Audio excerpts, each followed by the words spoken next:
All right, we'll call the meeting to order. Mr. Clerk, please call the roll. Alderman Kennedy, Vice Chairwoman Davis. Present. Alderman French, Alderman Arnowitz. Present. Alderman Carter. Alderwoman Tyus, Chairman Rhodey. Present. Board President, we have a quorum. All right, with that, let's see. We got a number of board bills today. If this makes any sense to have an order to this.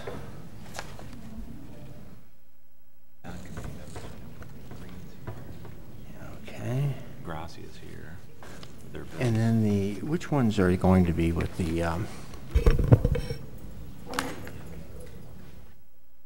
yeah, so we're gonna hold those. That's just this one here, right?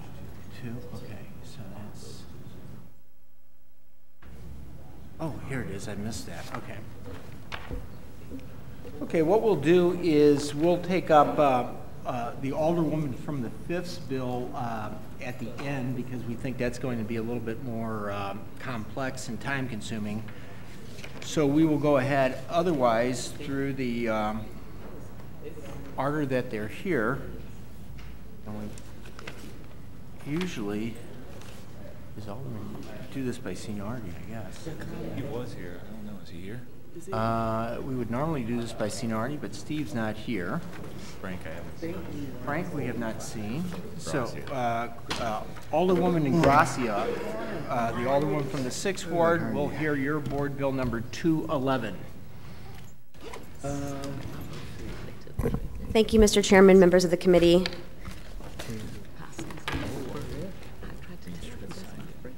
Dave, do you mind passing these out? I'm here on Board Bill 211 this morning, which is an exciting project at the corner of Market at the old Wells Fargo Advisor Building, right across the street from the financial securities buildings that stand there at Market and Jefferson. Green Street, who has done really great work in the 6th Ward and other places, plans to transform a single-use building into an 85,000 square foot LEED certified multi-tenant building, and has a letter of intent from an IT company which will be bringing approximately 100 new positions with average starting salaries of $60,000 within the next 3 years. There are extraordinary costs to renovate this building. It was serving a specific corporate purpose and will now be used for multi-use tenants. We're asking for a 10-year abatement on this, which will allow the lease rates to remain in the range of average for the downtown market, which is currently struggling with a 20% vacancy rate. And I'd just like to add that Green Street does have a really good track record with MBE, WE participation. Their current project on Cary Avenue is at 22 and 7. And with that, I'm happy to take questions from the committee.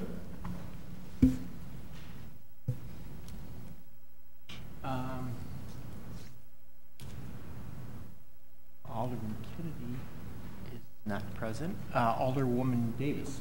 No question. Alderman French. No questions on this bill. Alderman Arnowitz.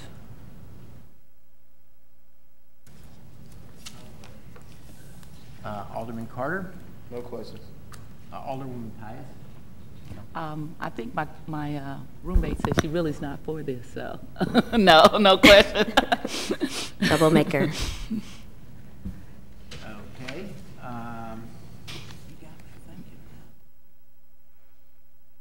And this, I'm sorry, I was looking at something on my phone, which I know is very rude, but this is a 10 years tax abatement. Is that it then? That's correct. Okay. And Maybe it's he going to got be it. multi-tenant, and they thought they had a tenant or two. Okay, great. The chair will entertain a motion for board bill number 211. So moved. He's here. Second. Oh, I'm sorry. We should have provided an opportunity to speak. I'm going to be a little He's loud. fine. Oh, he's okay.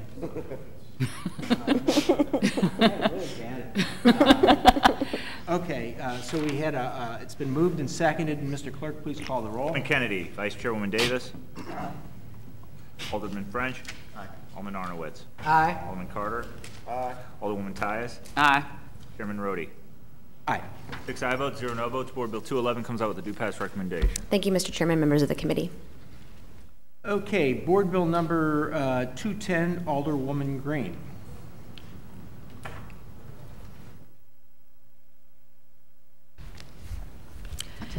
Thank you, Mr. Chairman, members of the committee. Board Bill 210 is for an amendment allowing for a 10-year tax abatement in lieu of a 5-year tax abatement for 3637 North Utah Place. It was a renovated single-family home. The cost to acquire the property was $119,000, and $102,000 was put into construction costs. And when initially the tax abatement was put forth, a 5-year was requested, and then later we found out that the property had been overvalued from what that previous valuation had been, and so a 10-year tax abatement would make more sense given what had happened previously.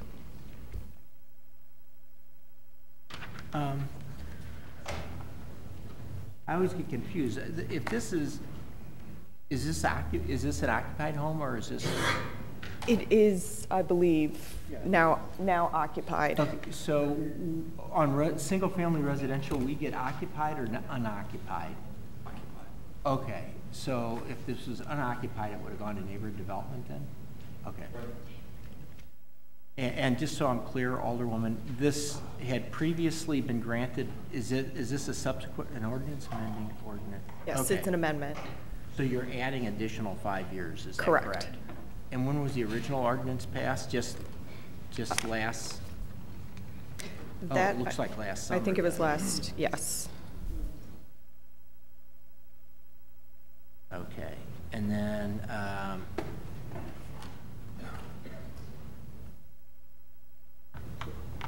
so let me make sure I understand this. They acquired a piece of property, and it was granted 5-year tax abatement. And what happened to the value? At the time that that 5-year abatement was granted, the property had been assessed at too high of a value. It had never been, I guess over a long period of time, it had not been assessed according to the actual valuation of the property. Was it vacant at the time that they? No, they purchased it from a previous homeowner. I like those numbers, Platt. So what you're saying is they purchased it, and Okay. how that could have happened? So what you're saying is it was worth less than what it was. It was assessed at a value greater than what it was worth? Correct. Which would have meant that would have had to gone down in value? You want me to jump Go in? ahead. You know the technicalities better. What happened is the current owner bought the property, and the previous owner, for one reason or another, had paid taxes based on an assessed value that was way above what the buyer bought the property for. But no one went back to try and argue about that value. So when the new buyer bought it, it was way above, you know, like 2 or 3 times what it normally should have been and what he paid for it. And in dealing with the assessor, to go back to the real value, we can do it under the Chapter 99 10-year. We can't do it under the 5-year. It's just a technicality in how the rules work at the assessor's office.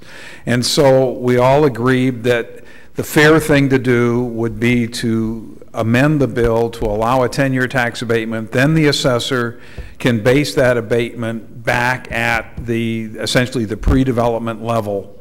And it just seemed like the fair thing to do for this couple that has spent a lot of money renovating the property. So that's the whole background on this one. And you're right, it's a very unusual situation and a strange situation, but I think you can understand how it might happen if the previous owner was a senior who didn't even think about, talking to the assessor about why is my property assessed so high.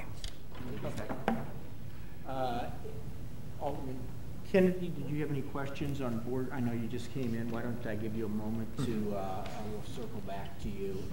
Alderwoman Davis, do you have any questions? No questions. Alderman French? No questions. Alderman Ornowitz? No questions. Alderman Carter? No questions. Alderwoman Tyus? I have a question of Dale's, because I want to understand this. I heard what he said.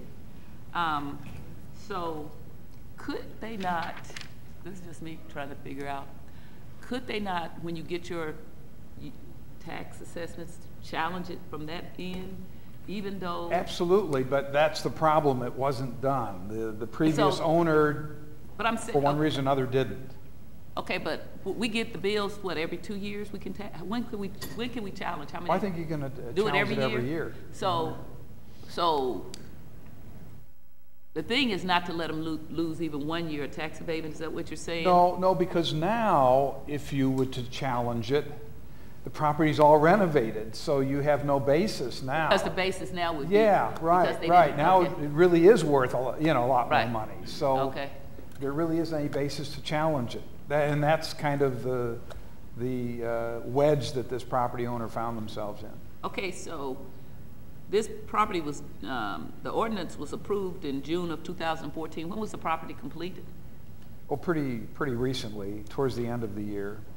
So this is the first resident owner. I mean, the first person after the tax abatement was applied for and received. This is the first person living in the building? Yeah, right. Okay. So it should have been back last May, June. Right. Someone should have challenged the assessed value, but they didn't. Okay.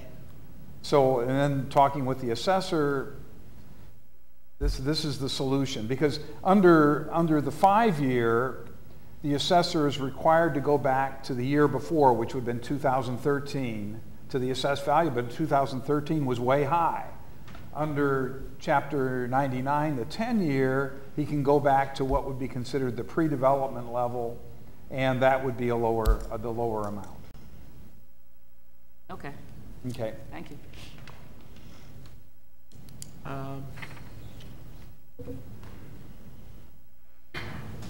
Completes the committee, except for one circle back. Alderman Kennedy, did you have any questions? No questions. Is anyone here taking up Frank's, Alderman Williamson's bill? We obviously can speak to it, but...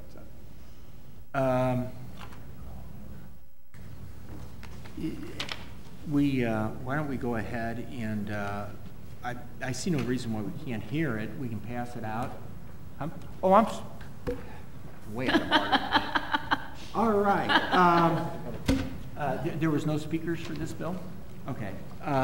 The chair will entertain a do pass recommendation. So moved. Second.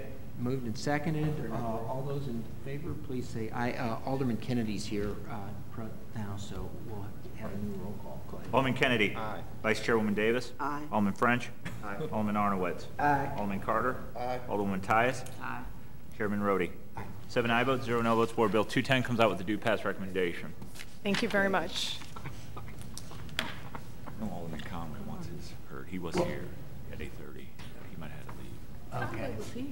Well, He was here when I was coming here. Okay.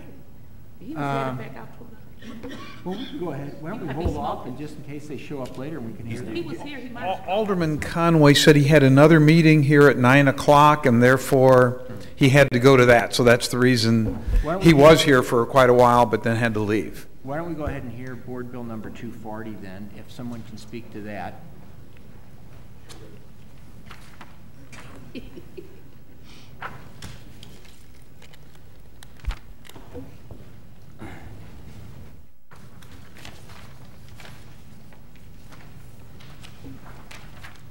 have one set, so we got to go back this way when you guys are done.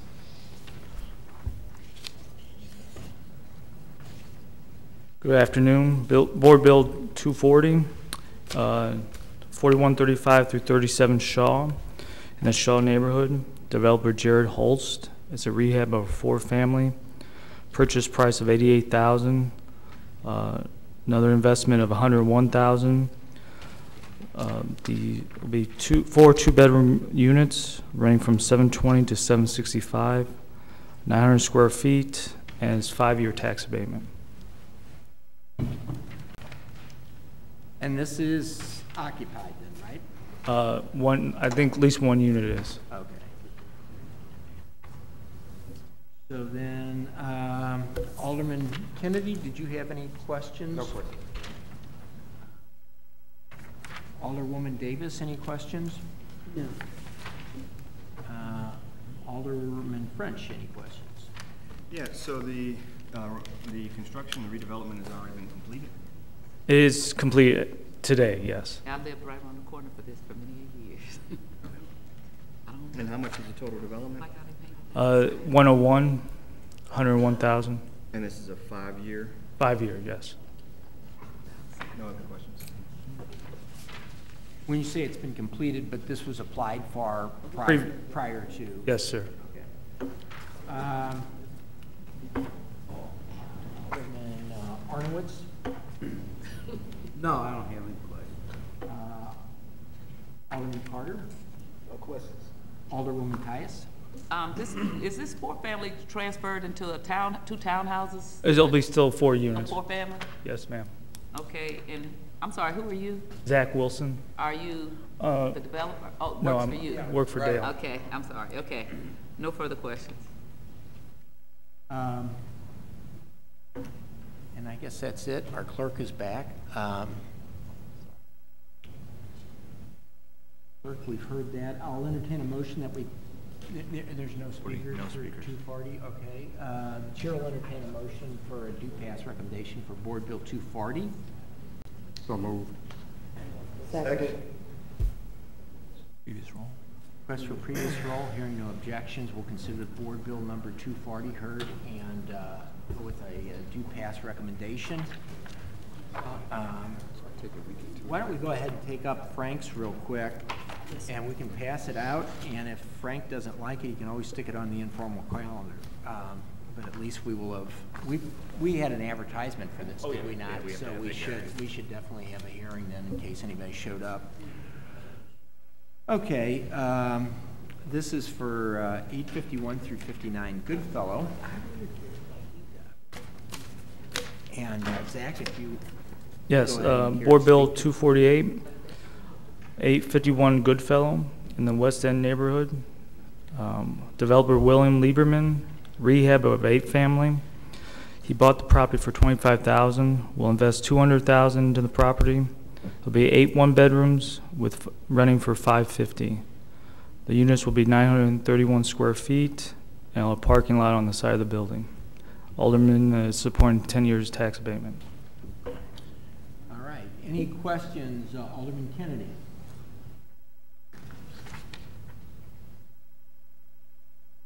You stepped out. Alderwoman Davis? No. Alderman French? How much did you say the total redevelopment cost was? $200,000. And they purchased the building for 25, you said? Yes, sir. And this is how long? 10 years. Other questions? Alderman Arnowitz?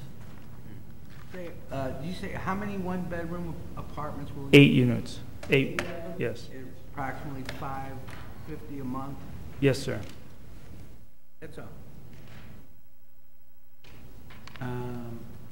Alderman Carter? No questions. Alderwoman Tyus? No questions. Hearing no other questions, I'll entertain a motion that we, no speakers on this. So moved. Second. Previous row. Move second, previous roll. Oh, We just voted. It just passed. Too late, we voted it down. All right, we're on. did you care to add anything, Mr. Alderman Williamson, prior to?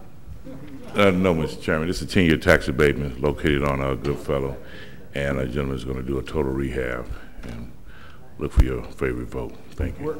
We're good, Alderman. It just passed out. Okay. Thank you. Appreciate it. Thank you, Alderman. Okay, now we'll take up the main performance today. which will be Board Bills 259 and 263. And I guess we'll leave it to the sponsor. Do you have a preference for which one of these we speak to first, or? I would like to do 263 first. 263 first? Bosley's a co-sponsor on Which it. one? Which one? 263. 263. Big one. Take it away, Alderwoman. Okay. Thank you, Mr. Chairman and members of the committee. I'm here on behalf of Board Bill 263, and if I may, I'd like to provide a brief summary of that bill and then defer to SLDC so that they can add to it, and then I guess we can all take questions at the same time. Just to offer some foundation for this bill, on June 6, 2014, the Board of Aldermen passed resolution number 72 requesting that... Alderwoman, I don't mean to interrupt you, but I think I had heard that there might be a summary of these board bills available. Yes, I thought we disseminated those already. I got something in an email, but I got it on my phone, and I have not had a chance. If you could pass those out for us, that might help us all stay on the same page.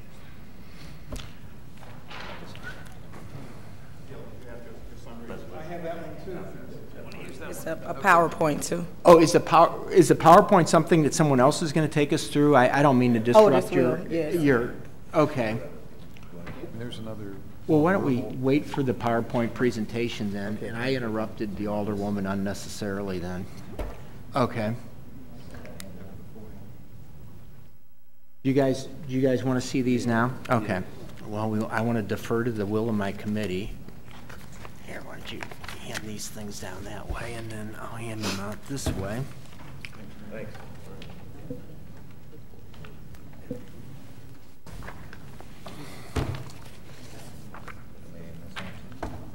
Sure.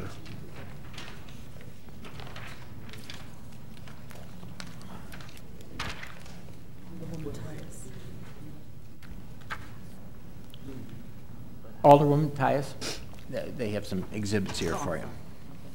Did Alderman Kennedy get one? Yes, he already has this, yes.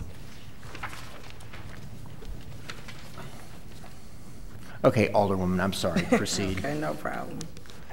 I'll go back just a little bit. So to provide some background on kind of where we are today, on June 6th of 2014, the Board of Aldermen passed resolution number 72, requesting that the NGA, which is the National Geospatial Agency, keep its jobs in the city of St. Louis when considering a relocation site. Basically, 263 provides a blighting study and a redevelopment plan for 142 acres. The boundaries of this area, it's on both sides of Cass between Jefferson Avenue and Parnell Street. On the west and North 22nd Street on the east, extending northerly to the alley north of Montgomery Street. The area includes the underdeveloped portion of the Pruitt-Igoe site on the south side of Cass. And basically 83.8% of the property in this area is vacant. 138 buildings still remain in the area, 60% of which are dilapidated or in need of major repair. Of the 424 parcels in the area, 80% have poor site conditions. Since 2000, the area has lost 53% of its population. As a result, less than 90 occupied residential parcels and 10 occupied commercial parcels remain. So basically what this plan calls for is acquisition of the property, relocation of occupants, demolition of buildings, environmental cleanup where necessary, vacation of streets and alleys, relocation of utilities and redevelopment of institutional, commercial, and/or residential uses.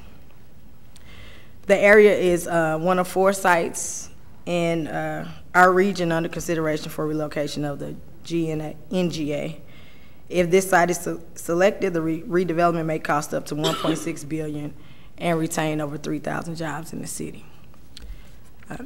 Unless there are some specific questions at this time, I would like to bring up Otis from SLDC to further explain the board bill and to take any additional questions as well. Good morning.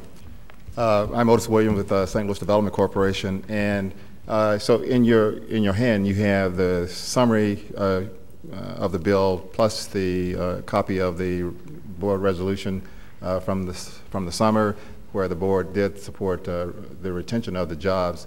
And so one of the things that SLDC has been charged with is to work to try and work with the National Geospatial and also the Corps of Engineers, who's working on their behalf, to find a suitable location for their relocation.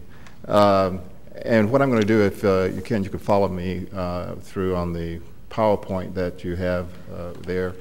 And on the first page is essentially, we know where they are. They're currently down near Anheuser-Busch.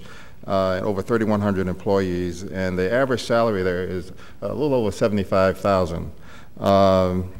And that impact to us is really, in the earnings tax only, is about $2.325 million annually. And that's just based on a rough estimate using the average salary. So the NGA announced over several years ago now that they had intentions of upgrading the facility, and they were looking for relocation. So about 2 years ago, Jones Lang LaSalle, on behalf of the NGA, put out a notice, and there were over 200 applicants who responded to that. That was subsequently narrowed down to 6, and the city of St. Louis, with the site that we were talking about today, was one of the sites that were selected. At the time, and I'll get into this a little more, it was more focused on just the Pruitt-Igoe site because we thought that was what was going to be satisfactory to fill the need that they had. As we did find out that one of the things that the NGA is doing as a total organization nationally is that they really have 2 campuses. One is in East and Northern Virginia. The second one is here in St. Louis. So they recently upgraded the one in Northern Virginia, and they're looking to replicate that kind of upgrade here in St. Louis. So I think it's safe to say that it will continue to be in the region, and so they've narrowed it down to, as I indicated, 1 of 6 sites is now down to 1 of 4. We are still one of the 4 sites that's being considered. And so the other 3 sites that are being considered is Fenton, the General American site on Tesson Ferry, and Scott Air Force Base. So as you see, the site that we're talking about now is the only site in the city that is continuing to be considered. The second chart is just really a pictorial of what the construction ended up being there in Northern Virginia, and so you can see it's sort of a very significant one. What will be built here in St. Louis is almost 1 million square feet. It's actually a little over 800,000 square feet. In Virginia, it's almost twice that because they have about 7,000 employees there. Here we have about 3,000 with the potential for growth. The third one is a daytime shot of that same complex. As you can see, it's a significant presence there in the area. The fourth slide is a pictorial of the site that we submitted and the concept that was that they evaluated, and we were trying to fit what their need was on the Pruitt-Igoe site, but we later found that there are security needs and a need to have a significant more land than what they first made us aware of. And so we then quickly, once we were selected as 1 of 6, went back to the drawing board to try and find where we could assemble land in the configuration that was needed. And so the next slide, we went through several scenarios, but essentially you can see the alternative E1 just means that we've gone through a couple of iterations of this, but E1 is the configuration that is shown.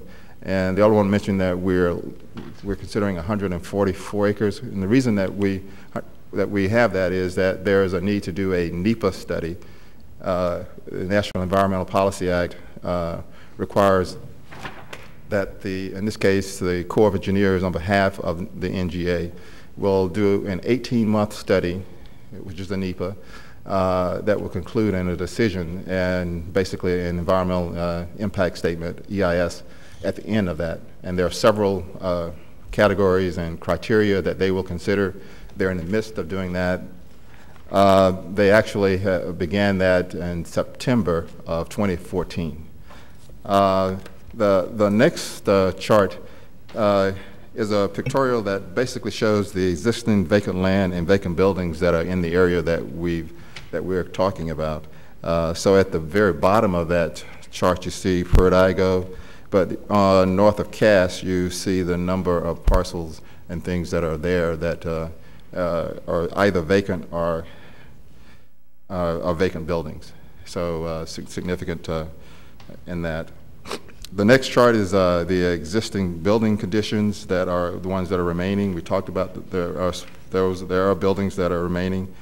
And so we submitted data to the NGA. We have had ongoing discussions with them, and they have come back to us in the Corps of Engineers, and they looked at what the area that we were speaking of, and they came back and said that will work. They provided this diagram indicating they could fit all of their requirements into the area. And one of the needs that they have is to have a security standoff such that they can ensure the safety of the building, and which is one of the reasons why the land requirement actually went up. But we've been talking to them about the design and considerations for an urban setting. So the next chart just sort of shows a configuration of scenario of how that could actually appear on the land, but this is not the concept that they will end up with, but it is a pictorial of how it could lay out with all of the requirements that they have. And you can see at the bottom of that on where Peridigo across Cass Avenue is the things that that can be used, can be done on Peridigo still, and it can sort of consist of those things that were previously planned for that area north of Cass. So the site selection timetable that we have now is that the NGA announced their move in April of 2014, officially announced their move. We knew that they were doing something prior to that. The Board of Aldermen passed their resolution in June, in the summer. The NEPA study of all 6 sites began in September, and they had their first public meeting in December of 2014. So on our site, there have been 3 meetings thus far, 2 in December and 1 January 2014, where the residents, neighbors, and others had opportunity to come and comment, interact with the Corps of Engineers and the NGA people. We expect that the draft recommendations from the NEPA study to be concluded in the summer of 2015, and that one of the key things for us is that we need to have the site assembled by December of 2015, which is one of the reasons why we are seeking approval now, so that we can get started and do all of the things that we need to get done in order to stay competitive for this. The NEPA process itself will be complete in March of 2015. So we're hopeful to have our piece of it done by December, such that we will have a couple of months if we have any issues to make sure that we have it totally complete. The final site analysis will begin in March of 16. This is the NGA will have their site analysis, and they will consider the outcome of the NEPA study, which is that 18-month process that is ongoing. They will consider site access, threat assessment, the ability to get data to the site, and the overall cost. And so they've told us that the development costs they anticipate for this facility to be about $1.6 billion. The final site selection will be, they will go through that process beginning in March and hopefully have it complete by the summer of 2016. And with that, they will then have, the schedule is that appropriations will happen in October of 2016, with title and transfer to happen in March of 17. February of 17. So the actions that we already have underway is that these are things that we are planning, is that LCRA would take control and assemble the 100-acre site. In that 100-acre site that is essentially the area north of Cass, is 46 acres of it currently belongs to the Northside Regeneration developer. 29 acres of it belongs to LRA or LCRA or the city. We will, that's 75 acres that we have under control. There's 25 acres that we would need to acquire. We currently have interest from about enough parcels where we have about 3 to 4 acres where we have current interest, where previously there were discussions and there was no action. So we think we have roughly about 22 acres that we really need to acquire. So that 25 acres is actually made up of 54 vacant land parcels, 9 vacant building parcels, 41 that have tenant-occupied residential units, essentially rental properties. There are 47 owner-occupied residential units that show that they're owner-occupied, but we need to verify that they're there. And there are 10 non-residential occupied. That would mean business or a church that is in the area. Other actions that are underway is the Planning Commission is amending their land use plan, and that's the strategic land use plan for the city, and also the 5th Ward plan, and that is underway. We're in the midst of, and we'll hire a project management team to help us with speed and things that we need to get done to get this done, to hire a person to do that, and also an acquisition agent to help us as well to get us to the end by December. And we would like to do that. And so if we're seeking your approval so that we can get started, and we would begin the acquisitions in February. The Chapter 99 was actually approved by the LCRA in January of 2015. And so the Board Bill 263 for this Chapter 99, we're seeking your approval so that we could have final passage by the February 13th date. It would authorize LCRA to begin assemble other parcels. The Board Bill 259 I'll speak to that for a moment, which is sort of a companion piece to this, would amend the TIF that was in the north side area. And that would basically allow LCRA or SLDC to have access to the special allocation fund that was established with the TIF. And so what that would do would allow SLDC to consult with professional and technical firms for support of the site assembly effort. And some of the key things that we need to do is identify and coordinate with all the utility issues that are in the area. There are currently utilities lacing the area, and then vacation of the streets and alleys that are there. I think the key piece of this is that this is revenue neutral to the city, as it does not require an allocation or an appropriation of funds. What we will be asking is the permission to use the funds that are collected. So instead of the developer using it, that would be the LCRA using it. So I'm available for questions. I want to get some clarification, if I could, before I turn it over to my fellow committee members. Where would the proceed? So we need to have site control, right, in order to stay in the running. And so potentially we have about 150 or so parcels that we need to acquire. Correct. Potentially adversely, is that right? No, not all of them, but I mean. No, I want everyone to know that we will be working to acquire these on a friendly basis. Most of these parcels, as I indicated, are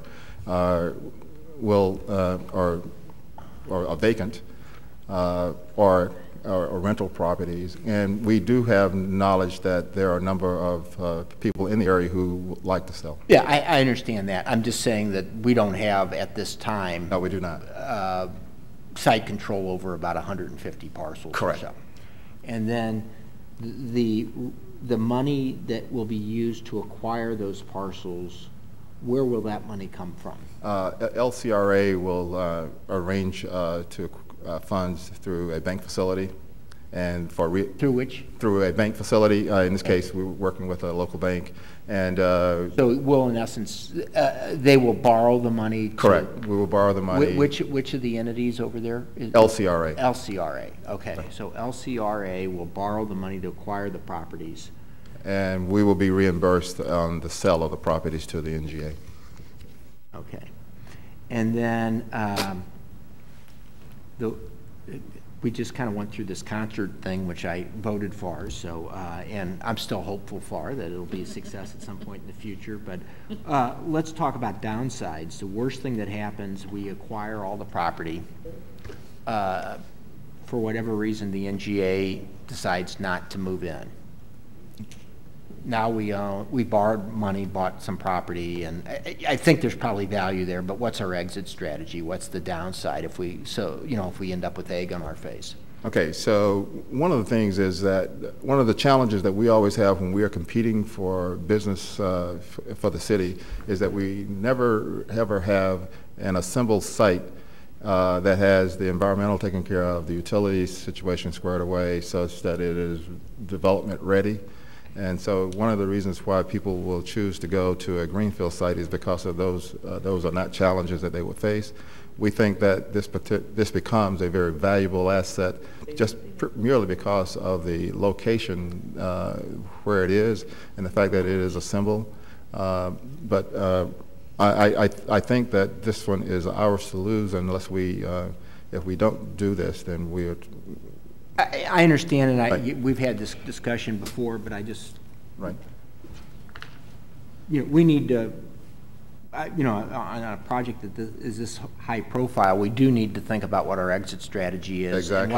And what are we going to say to the news media when they come down there and say, you guys my board is very concerned about that as well. So, how much money are we talking about potentially borrowing to acquire that property then? Total in the end could be as high as $8 to $10 million for it all.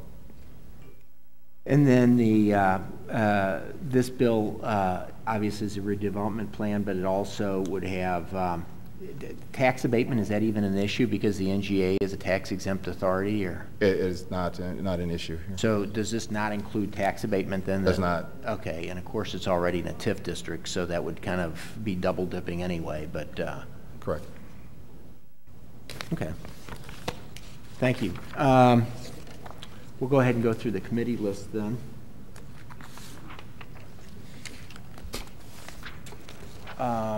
Alderman Kennedy. Oh, I'm sorry, you're moving around on me. Thank you, Mr. Chairman.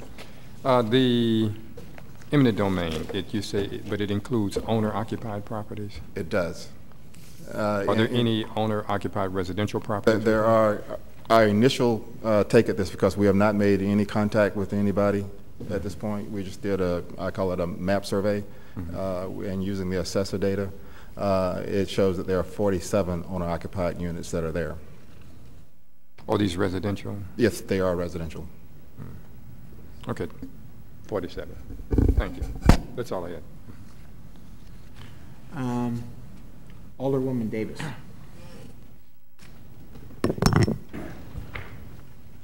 Mr. Williams, as we look at this very long and somewhat complicated process, I want to ask you one question. Why haven't we done this 10 years ago? We should have been prepared 10 years ago. I think that would have even put us up on the list higher had we already been prepared. And I'm only doing this because I think it's important for it to be on record how important it is for a city to be prepared to do business. And assembling land and having parcels ready and being effective in that process of being a planning agency doing business on behalf of those who are residents to assure them that the economic front for them is going to be prosperous in the future. And that's the reason I'm asking the question. So are we changing our mindset, hopefully, so we can, because I'm not just talking about this project. I know. Excuse me. One of the things that we have been very diligent about over the last few years have been trying to take and assemble large parcels. The first one, I won't say the first one, things that we have been challenged with, and we've sort of gotten together over the past. It's been Coronel Coke, where we started out with 42, but we ended up with 54 very challenged acres that we ended up having to get cleaned environmentally, and so now we're about to, hopefully in the next several weeks, be able to announce the beginning of a major development there. We did near Cary Avenue on North Broadway, we had 88 acres, I'm sorry, we had 46 acres there, but we had 88 residents, a similar situation that we have here, where we... Excuse me, I can't hear you. Okay. Okay. So this is, we had 88 acres there. I'm not 88. We had 46 acres, but we had 88 residents there that we went through a site assembly similarly, and that it kick-started the North Riverfront project. If you exit at Broadway, one of the key pieces there is the Loves piece, but there's construction that is behind it where we have an industrial park that has actually started, and other things that are in line to happen at that corner. And so we worked very tirelessly with all of the residents, with Alderwoman Flowers at the time, to make sure that we exhausted every effort to not to implement any eminent domain.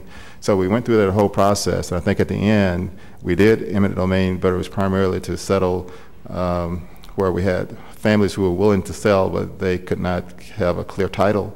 So we did run it through that process, but we did have maybe have one other where we did in fact do eminent domain.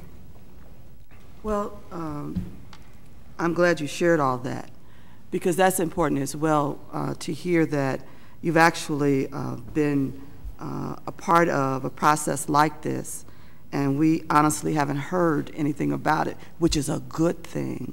I know about the project you just mentioned when you said Love, but I had no idea that much went on in the process to get that done. So understanding and working with resident owners and all of that obviously has gone well. Well, this is one thing I can assure everyone, and I'm very sensitive to this about people and their residence and homes. It means a lot, so I understand that.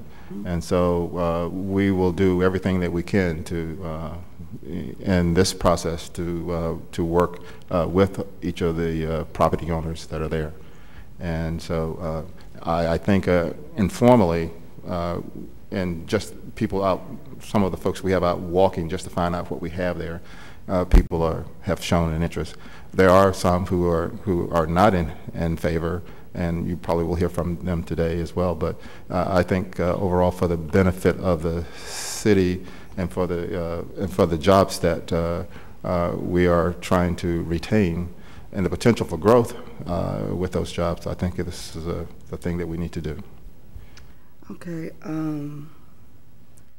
I guess my last question would be, and I went to several of those meetings just to hear a little bit more of the government side of this process and their anticipation for this. But I also wanted to ask, my main concern is, what else is it that we need to do? Because our strongest competition here is really Scott Air Force Base. Right. And I just wondered, is there anything else that you could tell us so that maybe we could even be proactive that we probably could do to help move this forward? Well, interestingly, the NGA and the Corps of Engineers had 3 public meetings in the December timeframe near the site. So they did one meeting in St. Louis County, one in the city, and one in Illinois. And obviously, as you indicate, the Scott Air Force Base opportunity there is one where all of southeastern Illinois is on board. And so I think they packed a room with every elected official they had, and so they have a united front for the most part. But obviously, in that case, it's not a place, it's not an urban area, it is a green field, it's a cornfield near a defense establishment. Here, it's an urban area, and we have multiple parcels to try and assemble. We just don't have 100 acres that's setting aside. At the one at Tesson Ferry, not quite as well attended as the one at Scott, but this is the revenue generated just in the taxes from in our case, earnings tax, is significant. And I guess I want to ask you, as you were talking about that, I want to ask you one other question. It came to my mind. A lot of times in these processes, and I know because when we assembled the site for Vashon High School, and when we assembled the site for the new Blumeyer and Housing Authority building, and now we are currently doing the purchasing and everything with the government for the new VA hospital, that sometimes property values may not be exactly helpful to that individual. And so we put other incentives and things together to make sure that they have the quality of life moving forward that is acceptable to them. And I really know what we did with Vashon. I mean, people actually ended up very, very well off in the situation. So do we have some additional, I heard what you said about borrowing the money, but I want to, and I don't even know if you really want to get into all that right now, because I know how detrimental that can be for moving forward on purchasing and everything. But are we prepared to pull out all incentives to make sure that most especially residential homeowners and the small business owners are going to be healthy and viable at the end of the process? So there aren't, what I'll say is that what we will do is make a generous offer to all of the, I say generous in the sense that what we will do is do an appraisal on all of those, and we'll take the appraisal and then use relocation benefits to help with the relocation of those property owners. So together, between the fair market value and the relocation, we are able to hopefully reach each of the individual property owners. Right. I just know that that's a fearful thing. There aren't any other quote incentives other than to make a fair offer to them. So we aren't offering anything else now. We won't talk about that part anymore. I just know that when people first hear about things like this, it's a fearful thought, and I don't think many people know how many projects like this we've done this large, and you haven't heard it in the news or anything, and everything is okay. And I know it's new and different, but I don't think at any point anybody wants to do anything to hurt anyone other than make things better. That's our goal. Okay.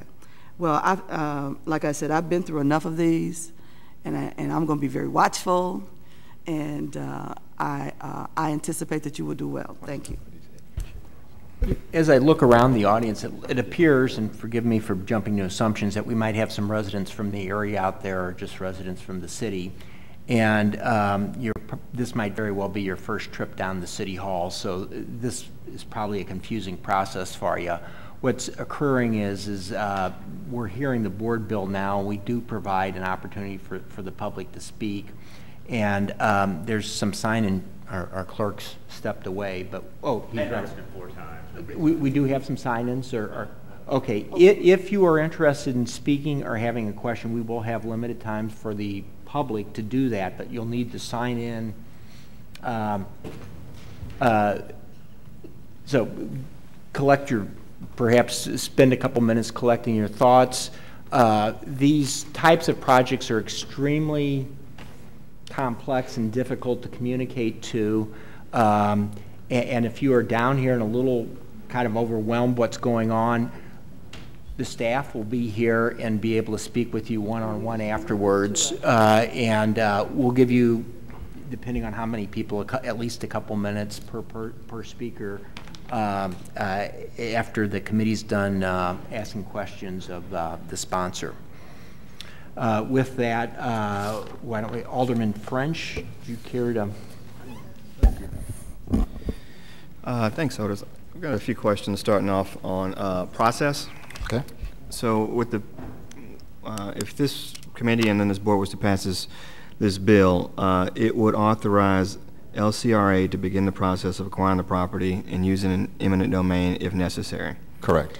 So, so then the city is using LCRA to acquire the property.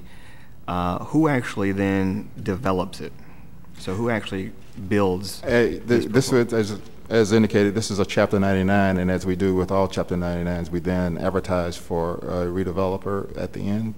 And given the expectation, and this is putting everything on the table, the expectation is at the end is that the developer, if there's an agreement with the NGA, would be Northside with the NGA people.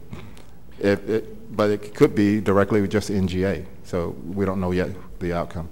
Okay, and so in that situation, then you would sell the property to the developer? We would sell the property. It'd probably be a sort of a three-party agreement with the NGA as the end takeout, if the developer is in the loop. Otherwise, it's between us and the NGA, and we sell directly to them. And then NGA then pays either the developer or whoever they choose to construct the site? They have a process themselves, and they may or may not choose a local developer. They may choose to just use the Corps of Engineers to design and construct. Okay. And what if,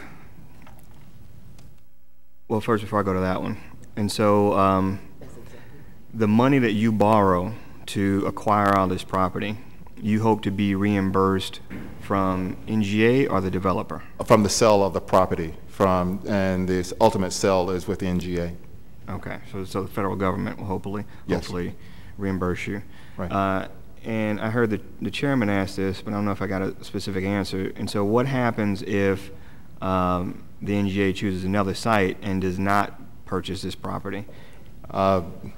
Obviously, we hope that that's not the alternative that comes up, but if it doesn't, then we will then actively market a site that is assembled without, because part of our process here would be to, working with the state, who is is one of our partners in this, we will be working to take care of all the brownfield issues and the environmental issues that are there, but plus taking care of the utility issues along the way that are on the area. So we have a site that is ready for redevelopment, probably more ready than any other in the city for sure, but in the region that is. Well, let's back up. So those environmental issues, is the LCRA taking care of that? Some in the sense of, as we are going through the demolition process, we take care of some. So that it's not 100% environmental, but we take care of some of those issues through the environmental. Okay, so let me back up because I'm still trying to get caught up with the process. So you acquire the land, right? You don't do anything to it yet. You're not demolishing it until you have a deal with NGA? Correct. What we need to be able to show then at the end of the day is that we have the land assembled, that we have the streets that are vacated, that we have, when I said land assembled, that we have total control. And that we're able to deliver through clear title. Okay. So let me stop you there then. So if NGA decides not to purchase this and to go with another site, you have acquired this land, but it is not ready. You still have environmental issues and you still have buildings. It's not flattened. We will begin to do some things working with the state. The state will authorize brownfield tax credits for us. They've indicated they will, so that we will do some things to get the to get that ready. We won't do all things depending upon, you know, working. We're still having discussions with NGA. We meet with them on a regular basis. And so we will, you know, determine exactly the extent that we will go, you know, based on future discussions with them. So I can't commit to you right at the moment exactly what we will do. Well, the part I want to just be clear on is that I think it was kind of described that if NGA decides to go with another site, at the very least, we have this development-ready big plot of land. It will be a development-ready in the sense that it's let me more. finish. So that's okay. not exactly true.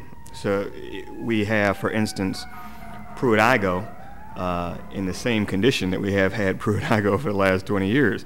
It's there and it's assembled, but it doesn't have. We still don't have the money to deal with the environmental issues to make it attractive to a developer. But I think what I have at this point is a commitment from the state DED to help us with cleanup of this particular location. How much have they committed? They have not. In fact, the task is on us to identify our need, and we're beginning here. So we're going to be able to go through and identify what our need is, and then be able to go to them. And well, let's talk about the need. So in the board bill, there's the blight analysis, page 15 to 16. There's a section about environmental problems. Blah, blah, blah. We'll get to the bottom, the last line. The full extent of the Pruitt-Igoe site environmental problems is not currently known, but the best estimates available suggest that the cost of an environmental cleanup would run well into the millions. Now, haven't we had an environmental estimate of the cost of cleanup done in the past? For Pruitt-Igoe. Yeah. But let me address the cost of that. There's a range of costs, and the reason that there is always, and I don't know it right off, but I have to get somebody from staff to tell me. But the reason that we have a range is because it's always dependent upon the uses. So we never have been able to identify a specific use. And so it's always dependent upon how much are you going to how much land are you going to disturb, what are you going to actually just put maybe blacktop on, you know, just asphalt surface. So it's a range of things that would, you know, how many buildings will be on it, how much of it will remain as a vacant land. So what are the ranges that you've had? If I can I get it back to you, because I would be hesitant to give you a number. Sure. I mean, because I remember, you know, just in dealing with this over the years, that the estimated cost was well into the millions.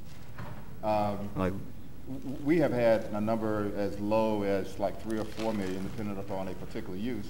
But then I've known that it could go as high as 10 or 15 million, depending upon. And that's just for the Pruitt-Igoe site. And so this development area extends about 20 blocks now beyond that. And so there will be additional costs for whatever environmental issues associated with that, correct? The issues on Pruitt-Igoe is the fact that you have dumping and a lot of stuff that have been hauled there. So that is what contributes to some of that cost. You don't have that on the site that we were talking about here north of Cass. It's basically, as you've driven through the area, it's fallow land with some structures that need to be taken out, and there's not a known previous use, maybe except some corners where there might have been a gas station or two. And in some cases, we probably have addressed that already, but we aren't talking about the same. Sure, it wouldn't be as high a cost, but there'd be some cost. There would be some cost. Okay. Alderman French, with all due respect, if I may just ask you a question for clarification. I know that there are some concerns about, in the event that we don't get this, you know, we'll still have some of those environmental concerns, but being the alderperson that represents that area, I'd just like to add that, I mean, we have those concerns right now and nothing is being done. So I just hope that— I hope you're doing something. No, I'm saying I just hope that as a body, and specifically as a committee, that we won't get caught up on what will happen if we don't. I think this is ours to lose. I think this is the mission. I mean, I don't know how familiar you are with the area, but if you drive it, I mean, I through it every day. There's blight everywhere. And so I think that although we're having some good discussion, and I appreciate your comments and your questions, because, you know, things come out when you ask questions, but you know, I just think it's important for us to realize, you know, how important this is. And it's like nothing is being done right now. So if we at least, you know, keep ourselves in the running with trying to get some things done, then that's a benefit to the Fifth Ward and the entire city.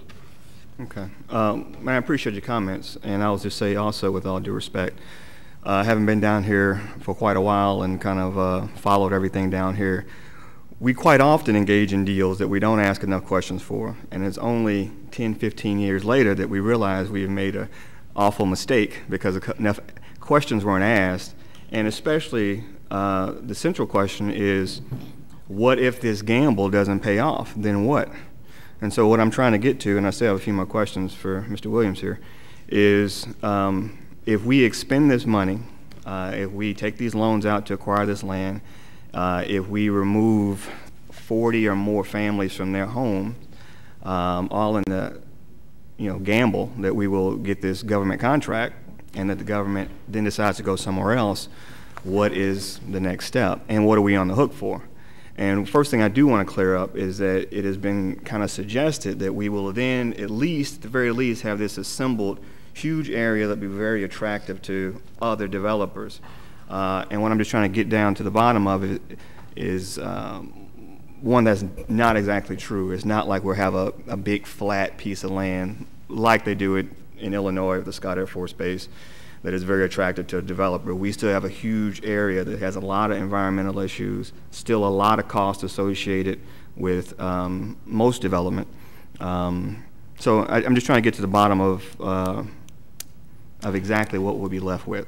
But let me also add, and I neglected to mention this, is that we also have not finalized, but we have an agreement to that where our cost, or at least we have the ability to sell our land to the developer in the north side if we don't, as a takeout. Well, that's another thing. So let's get to that. Okay. So what we're doing here, so there was a big controversy when Mr. McKee and his project came along about whether or not, and I think he requested it during the early negotiations, whether he would have an eminent domain power. And it was not included. There was a lot of controversy about that. Right. And so what I do worry is that this is a back door to that. And so that we are using, let me finish. Okay. We are using eminent domain power in the name of this government project and this national security entity. But if that doesn't work out, then we will have acquired that property using eminent domain and then just sell it to McKee. Is that what you're saying? Well, there's a potential that could happen for a development only because he owns 46 acres of this already. But he doesn't own the private property. No, he does not. But I'm just saying, you know, that in order for anything to happen, someone will have to communicate with him for sure. Okay, but specifically, the Johnson family that lives on one street, that we will use eminent domain to purchase their house and relocate them in the name of this government building, but then 2 years later, we'll turn around and sell that to Mr. McKee. No. Can we please not make eminent domain be the boogeyman in the room? We all know that, for one, the city always has the right to use eminent domain, and thank God that there are some ramifications in place that happened prior to me coming down here, which left that process incumbent upon the alderperson, and clearly it would have to come through the Board of Aldermen. I would just like to say that, I mean, let's dispel these myths. You know, it's not a myth. It's a myth because you're skewing it. Can I ask Mr. Sure, you can. I'm questioning Mr. Williams a question. I mean, you can disrespect me, but you know, I'm telling you because I know what you do and how you fodder for the media. Mr. Williams, please. Okay, go ahead. Yeah, okay. But I know the truth. I'm not Mr. on to Williams. your antics today. Yeah. So I'm asking you a question. So you can use eminent domain in this situation to acquire this property, and if the deal doesn't work out, you would then use that property. You would then sell that property that you acquired it with eminent domain to Mr. McKee. Well, what we would do, we would look to redevelop this property, and so it's not a done deal that we would sell it to Mr. McKee. But you could. But we could, and so and our goal. And he is the most likely buyer. Well, he could be one of those buyers. Yes. Okay. Yeah. All right.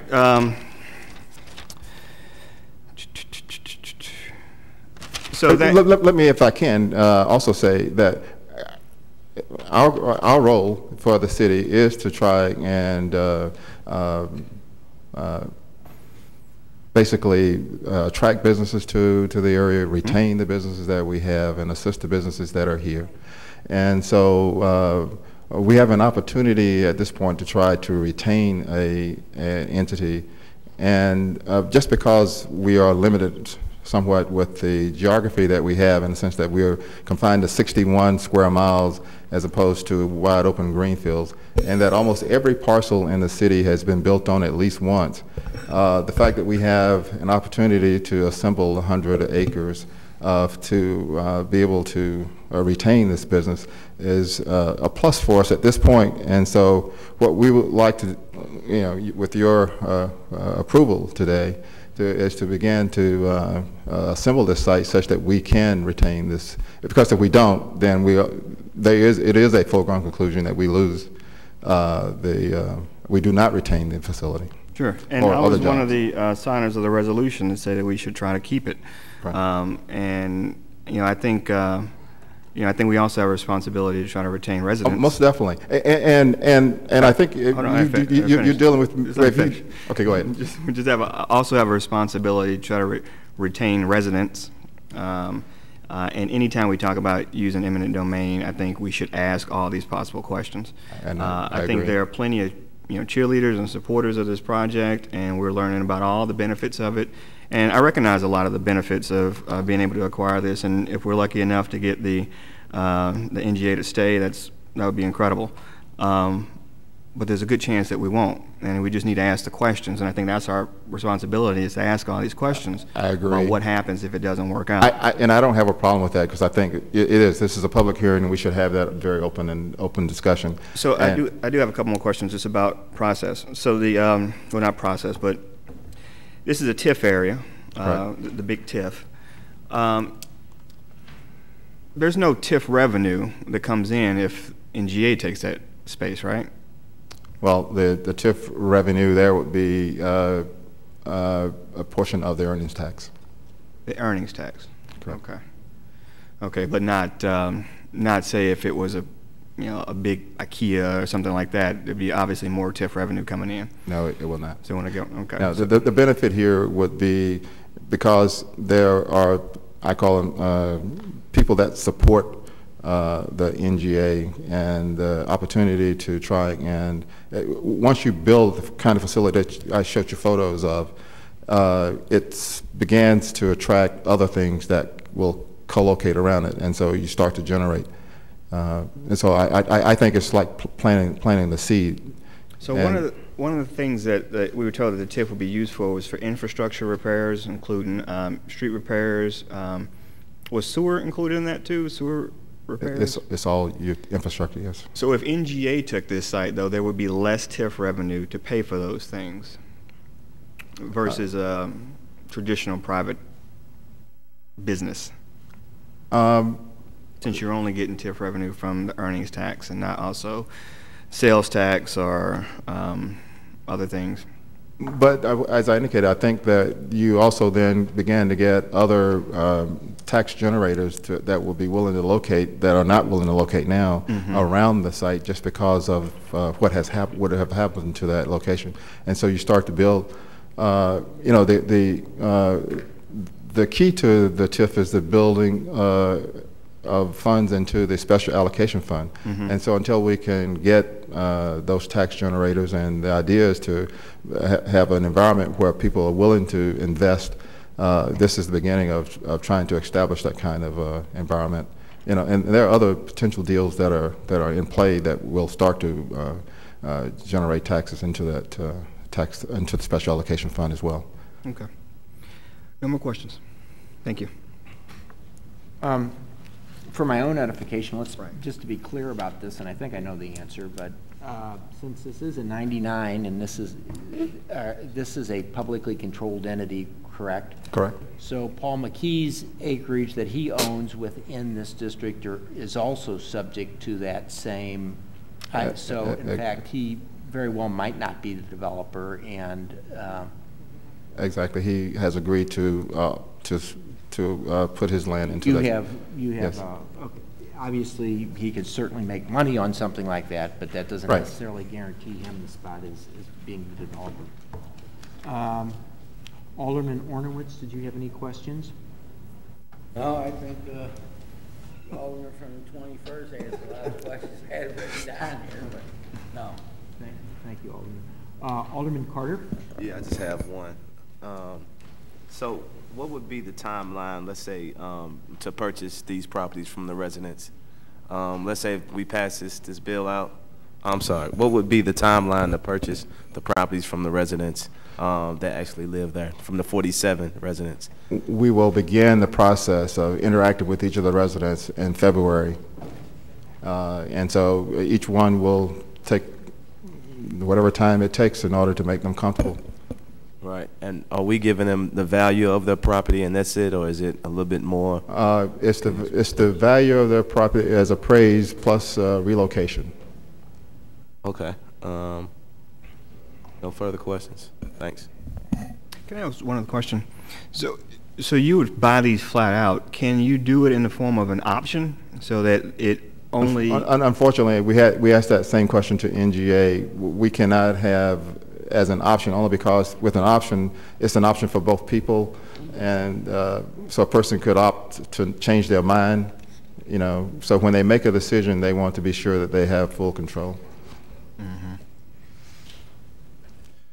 We will, well, I'll leave it there.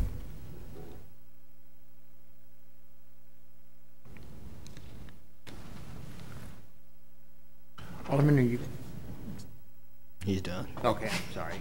Alderwoman Pius? Mr. Williams, I have, we, and the Alderman from the 5th, I want to respectfully disagree about our ability to use eminent domain. There was a very very prominent legal case about eminent domain about, 7, 8 years ago at the corner of Hanley and Forsyth. Is that right? Correct. And I have used eminent domain for the Snooks deal only on, because the property was vacant for a very long time and I put it in there. That wouldn't have been legal anymore. That could have been challenged. Right.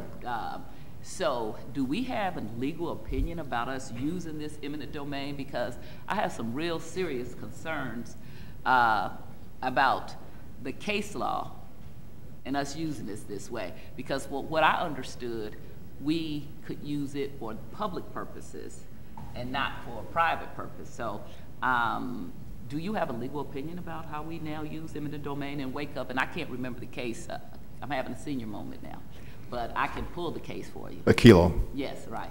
Mm-hmm. Do we have a legal opinion about how we use it now? I don't have a written legal opinion, but our moving ahead was in discussion with our attorneys. I can get a formal one if you would like, but at this point I don't have a written one, but I have not had any advice from legal from the attorneys that are supporting us that this would not be in conformance with the law. Okay, but sometimes we don't have that advice because we don't ask for it because we don't want to hear it. Okay, and I really do think that we ought to have one in wake of that. Okay, the people who did that had enough money and they took that to court, but now we're operating under that, and it's a whole different game than what we used to do before. Well, and I never would do it on occupied.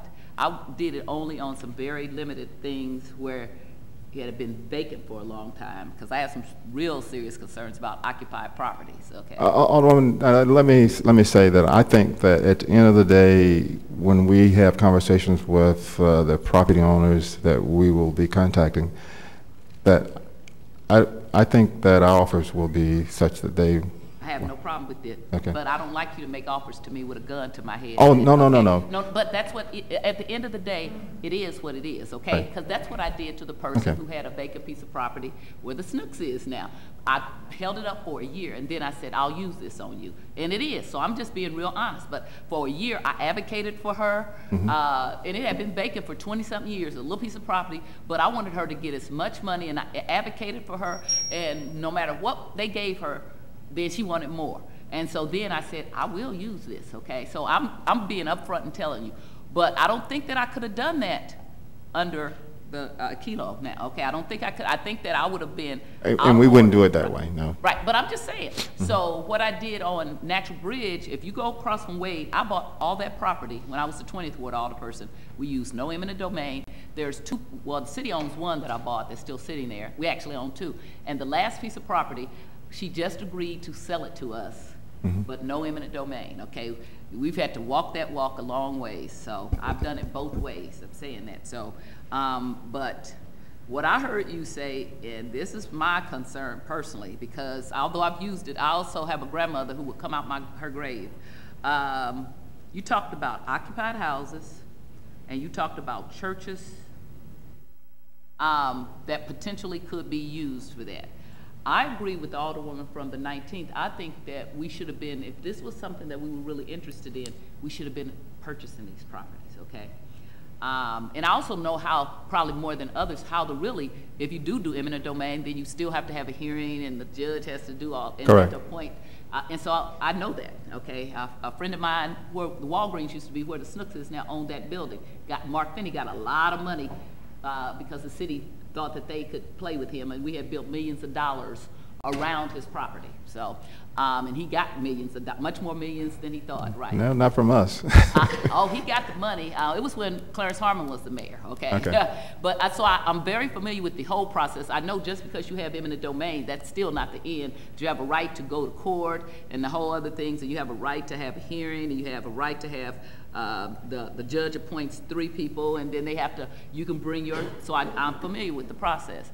I don't like that we're talking about doing that against homeowners, black homeowners. I actually own property not too far from the area, so doing this would enrich my property greatly, okay? But I am opposed to eminent domain on its principle against homeowners and churches and occupied. And I really do have some real legal questions about if, even though we're saying that, what is the name of this, NGA, that could be argued that this is a public purpose, but we don't already have it. If we already had their commitment, that might be a little different. We don't. Then if we, I agree with the Alderman from the 21st, and then if we come along and we've already taken these people's property, and it's not really for a public purpose, it's really then becomes a private purpose, I have some concerns about that. I was here when we took land back from the airport, so yesterday, or was it yesterday, we dealt with the ramifications of that because Berkeley mayor was in here trying to get some of the land back into Berkeley that they want to give someplace else. And I remember the promises that Metrolink gave when we went through the grave. So we have not kept our promises. I've been here, you know, gone and come back, and we don't keep our promises. I never have thought that Paul McGee was going to be the end developer, okay? So when I hear you say now that he could, under the 99, I hear the chairman talking about that, that kind of goes along with what I thought, that I thought he was going to parcel this out and was going to be one giant developer. So I will tell you, I'm not going to support this, not because I'm against the project. I'm not going to support putting eminent domain against one person who doesn't want to sell their property that's occupied, okay? If it was vacant properties and it's been long, anything, if you want to do that against anything but the occupied houses and stuff like that, then I hear you and I'm with you.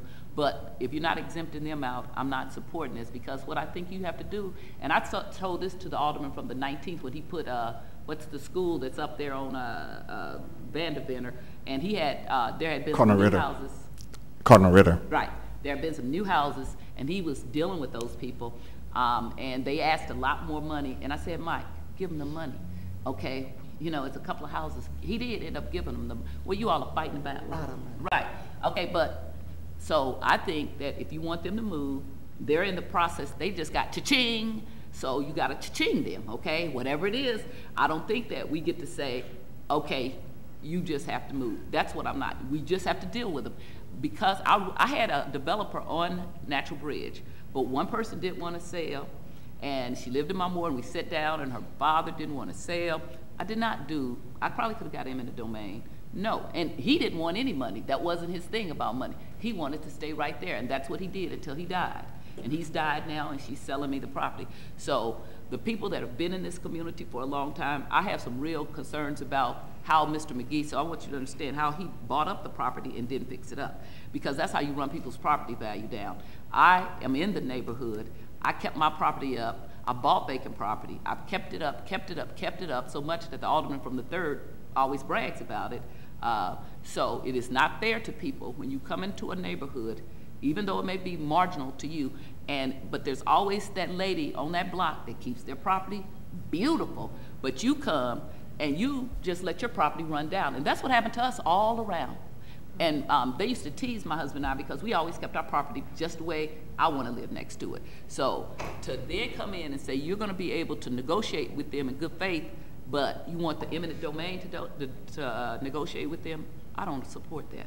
I support this project. I do think we need it, but I think that if Mrs. Jones, I don't even know these people, but Mrs. Jones, my grandmother, whoever, when I look at these ladies, I'm looking at my people, okay, that raised me and that I would never do that to. So I want you to know, this is a principle for me that I would never do to any of them what you're talking about doing. I think it's wrong, and I think if you want to negotiate, you ought to negotiate with good faith with them and give them the money. But you should take out occupied houses, and I would also advise you, if there's any churches, to take that out too, okay? But I just can't support that, and not because I'm dancing in front of anybody, because I just can't support that.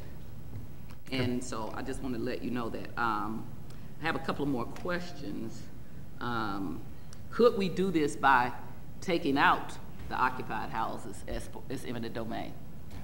No, as you, I forget which chart it is. If you look at the chart that shows the site, it's probably like about number 7 or 8 inside the chart. But you're telling me that you think that they want to sell, so then if you think they want to sell, then why would you want to have eminent domain against them?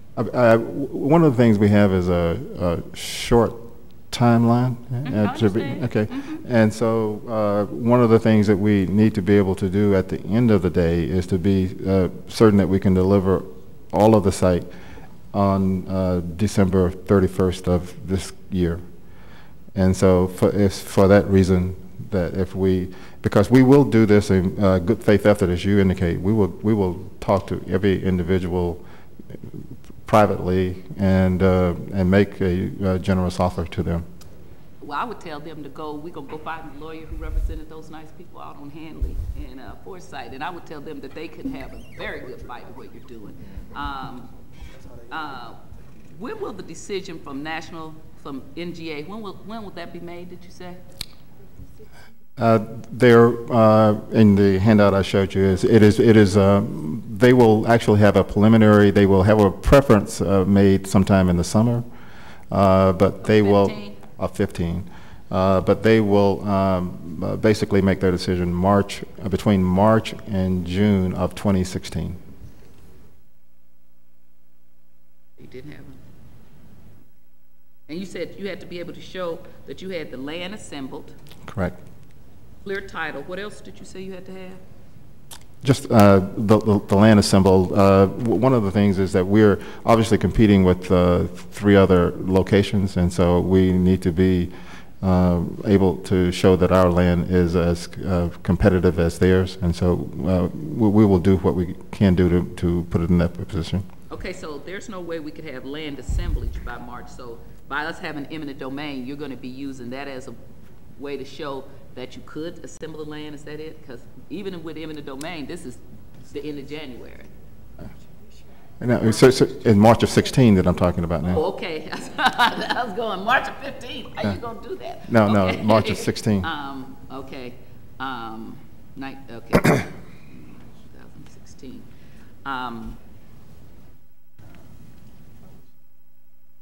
I really do think what you're doing is that's important. I wouldn't do it to your mother. I'm just telling you, you know, I know your mother, I wouldn't do that. So you talk about sensitivity.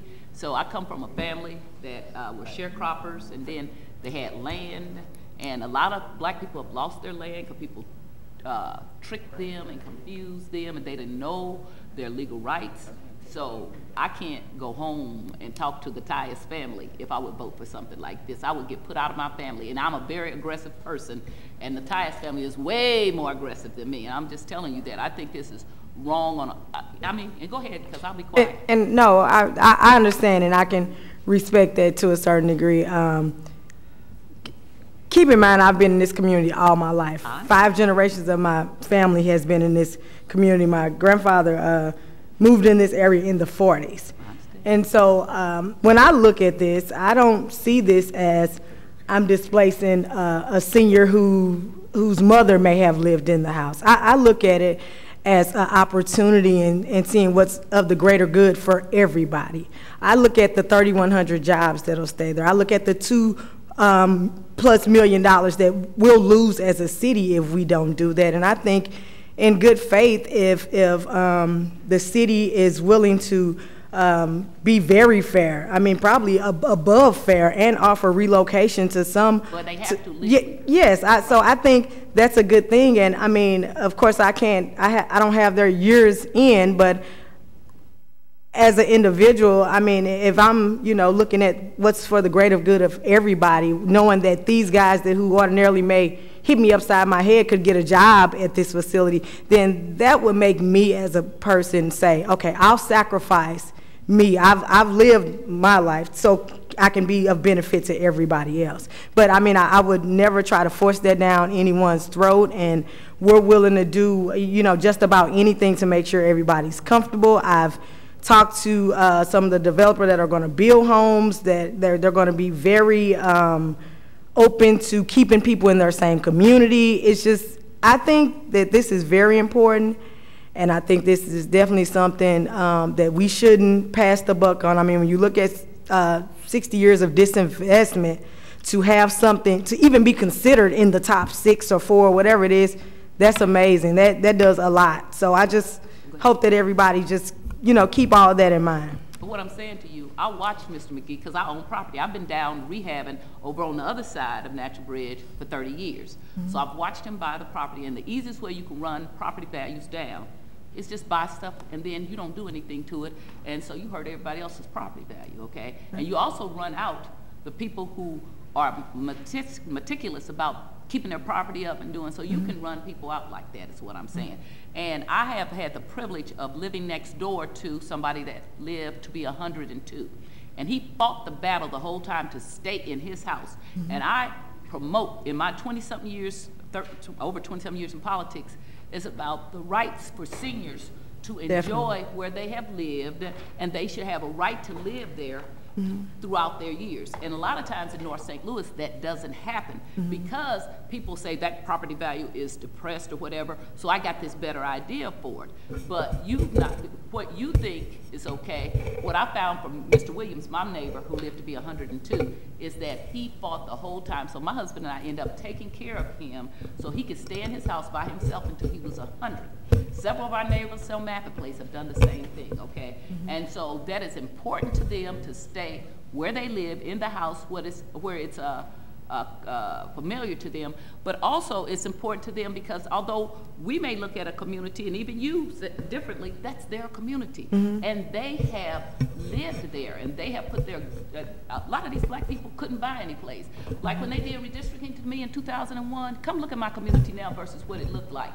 They disregarded that. They didn't care, okay? And that's, I'm talking about this board of aldermen, ignorant, okay? So when you're looking at, they couldn't buy houses anyplace else. Where I live now, that's where the middle and upper middle class black people live because they couldn't live anyplace else. Now they live all on Lindell. All the black people who live on Lindell came from my neighborhood. Every last one of them except for one, Rocky. Okay, so these are people who could not purchase property, who have been fooled, they don't get their tax abatement, they don't do all of these things. So although you may think it's a great thing, they may think that their neighborhood is great just the way it is. And I think we have a responsibility as black people who are coming now in the power to be sensitive to that. I don't have a problem with you purchasing their property, and I don't have a problem. And I'm definitely sensitive to that. But I do have a problem with us putting eminent domain in there and telling these people that, okay, we'll give you a lot of money, but at the end of the day, we can take it. That's the problem that I have. At the end of the day, you're still negotiating with a gun at my head, and I just won't do that. And it's not for the press. I've been on a board for that for a long. I would not do that. I think it's wrong.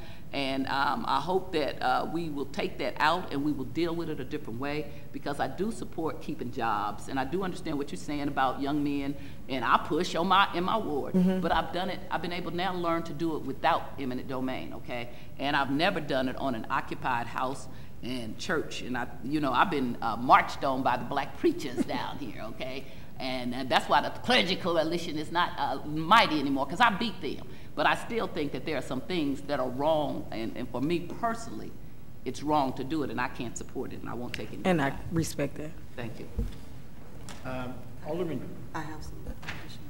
Okay, we have several additional questions here. We'll go and see on this. That's all right. Alderwoman Davis, if you have some additional questions.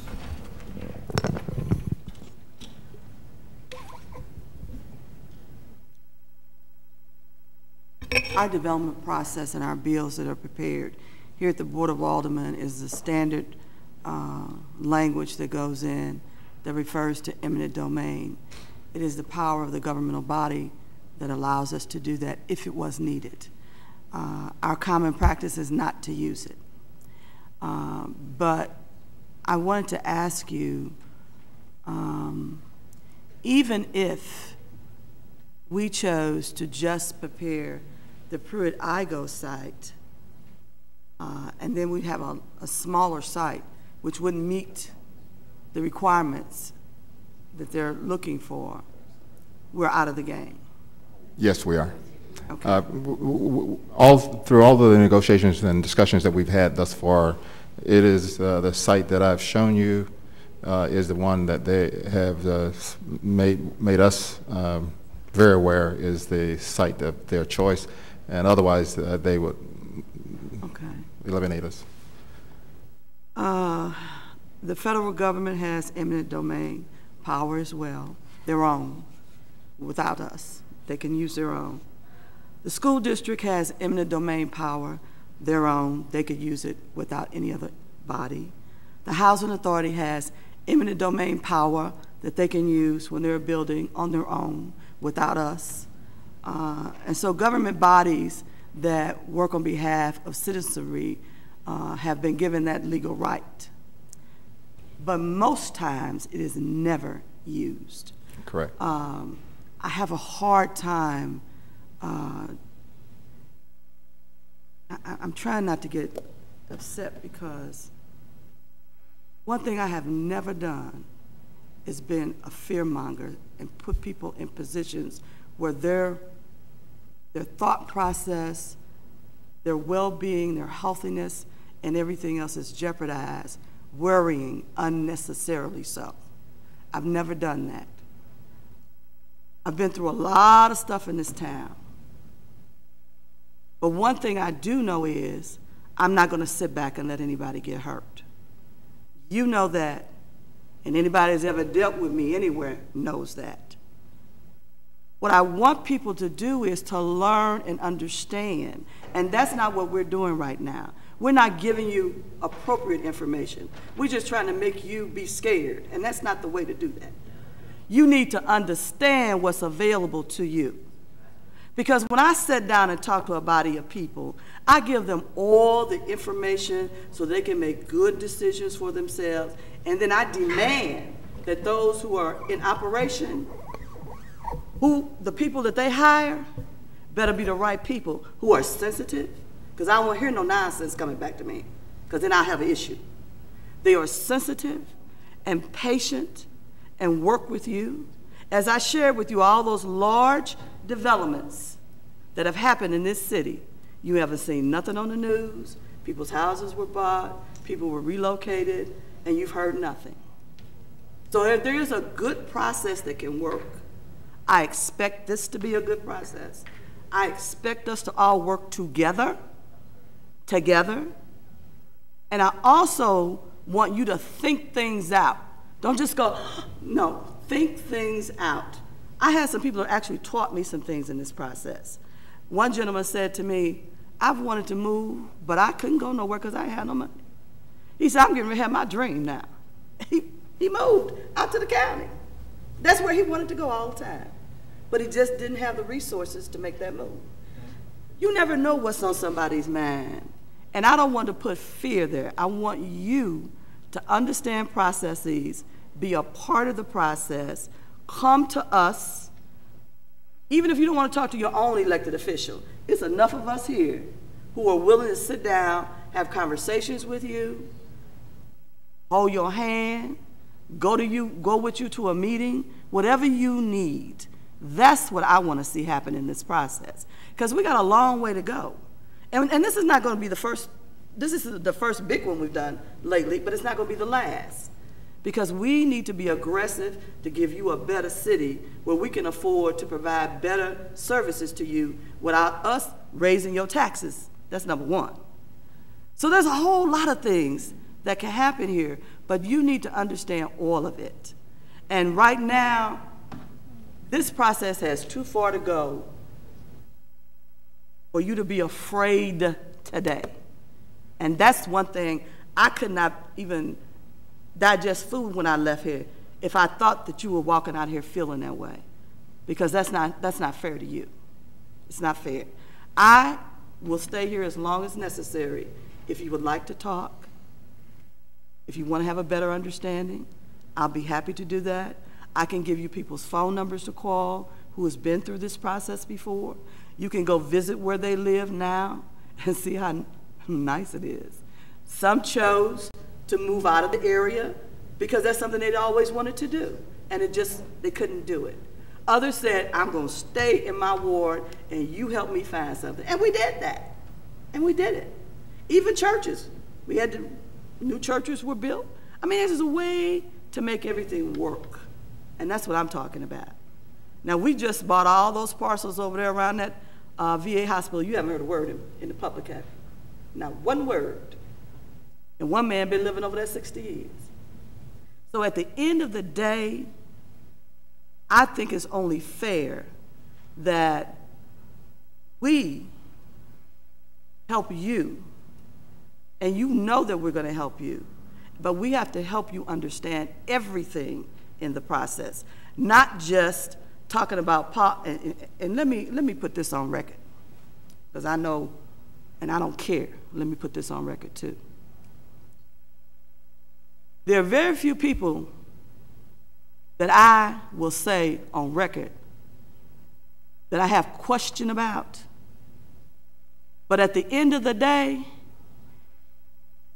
don't worry about Paul McKee, because at the end of the day, Paul McKee cannot do this development. That's something else you don't know and understand. Developers are pre-qualified under the federal guidelines to turnkey projects for them. And if you don't meet all those guidelines, and he might be trying to meet them now, might be trying to get approved, but it's a long, lengthy process. And I can tell you that because I've experienced that. VA just built a new clinic in my ward. And that whole and Otis can testify to that. That is not a process you just say, oh, that's my buddy, he gets that. Oh, no, no, no. The federal government is very strict, because they got to know that you can produce, they got to know that you're going to be timely, and they have all kinds of restrictions. So it's not just a free-for-all. But this is something that we need to try to explore, and we need to try to have an opportunity to win. But in that, you got to be okay. You must be okay. I demand that you be okay, and we're going to work through this. And so I don't rely on my bureaucrats to do that. That's our jobs. That's our jobs, to make sure you're okay. So I don't want you to lose any sleep at night. I don't want you to be all upset, your blood pressure going up, all that kind of stuff that can happen. I don't want that. And if you feel you're about to be in that position and you don't understand something, I'm telling you, I give out my cell phone number in public all the time. You can have it today. If you got a pen and you want to write it down, you can call me anytime you want to, and I'm going to answer my phone. And I'm gonna talk to you if it means an hour, 2 hours. If I gotta get up and take you somewhere for you to talk to somebody else to understand something, I'll do that too. So here's my cell phone number for you. It is 680-9168. And I'm sincere about that, okay? Because there's a whole lot that we could talk about, but it's really not pertaining to this. This is a mechanical tool to move forward. And that's how we need to understand it. And you need to be as informed as we are on a regular basis. That's going to be a part of the process. So we'll be okay. Alderman Carter wanted to ask a couple questions, but while we kind of cue Alderman Carter, I think the Alderwoman from the 19th raised some really good points, and perhaps someone on your staff can kind of start making some mental notes to communicate to the folks down here who live in the area some of the safeguards that are built into eminent domain legislation and some of the processes. In the process of, Alderman, let me know if you don't mind. I want to offer, if you're familiar with them. Oh, we are, and I gave you the example of the one on the 88 acres at Cary. Respect the order, so I want to be able to. So we're using the same people so that we have the information. We'll make sure that people.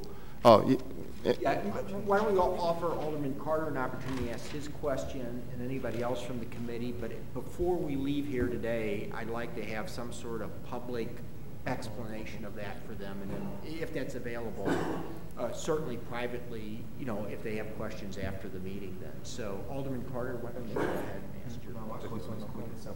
It was just, how many jobs do they have here now currently? There are over 3,000. I think they say 3,100. That's the number that we've been using. Oh, okay. Because I thought I read like 1,700, and that's why I was like. No, there are 3,100 currently. Okay. Thanks. Are there any other questions of the committee? Alderman French? I wanted to ask two other questions just to clarify. Remind me the ownership status of the Pruitt-Igoe site. The ownership status, it currently belongs to LCRA. It is optioned to NSR, Northside Regeneration. So how does that option work? Did he pay something up front? Yes, he paid an option fee. I forget what the amount is. He paid 10% option fee on it. Okay, and so if NGA wanted to buy that site, he would exercise that option and sell it to NGA?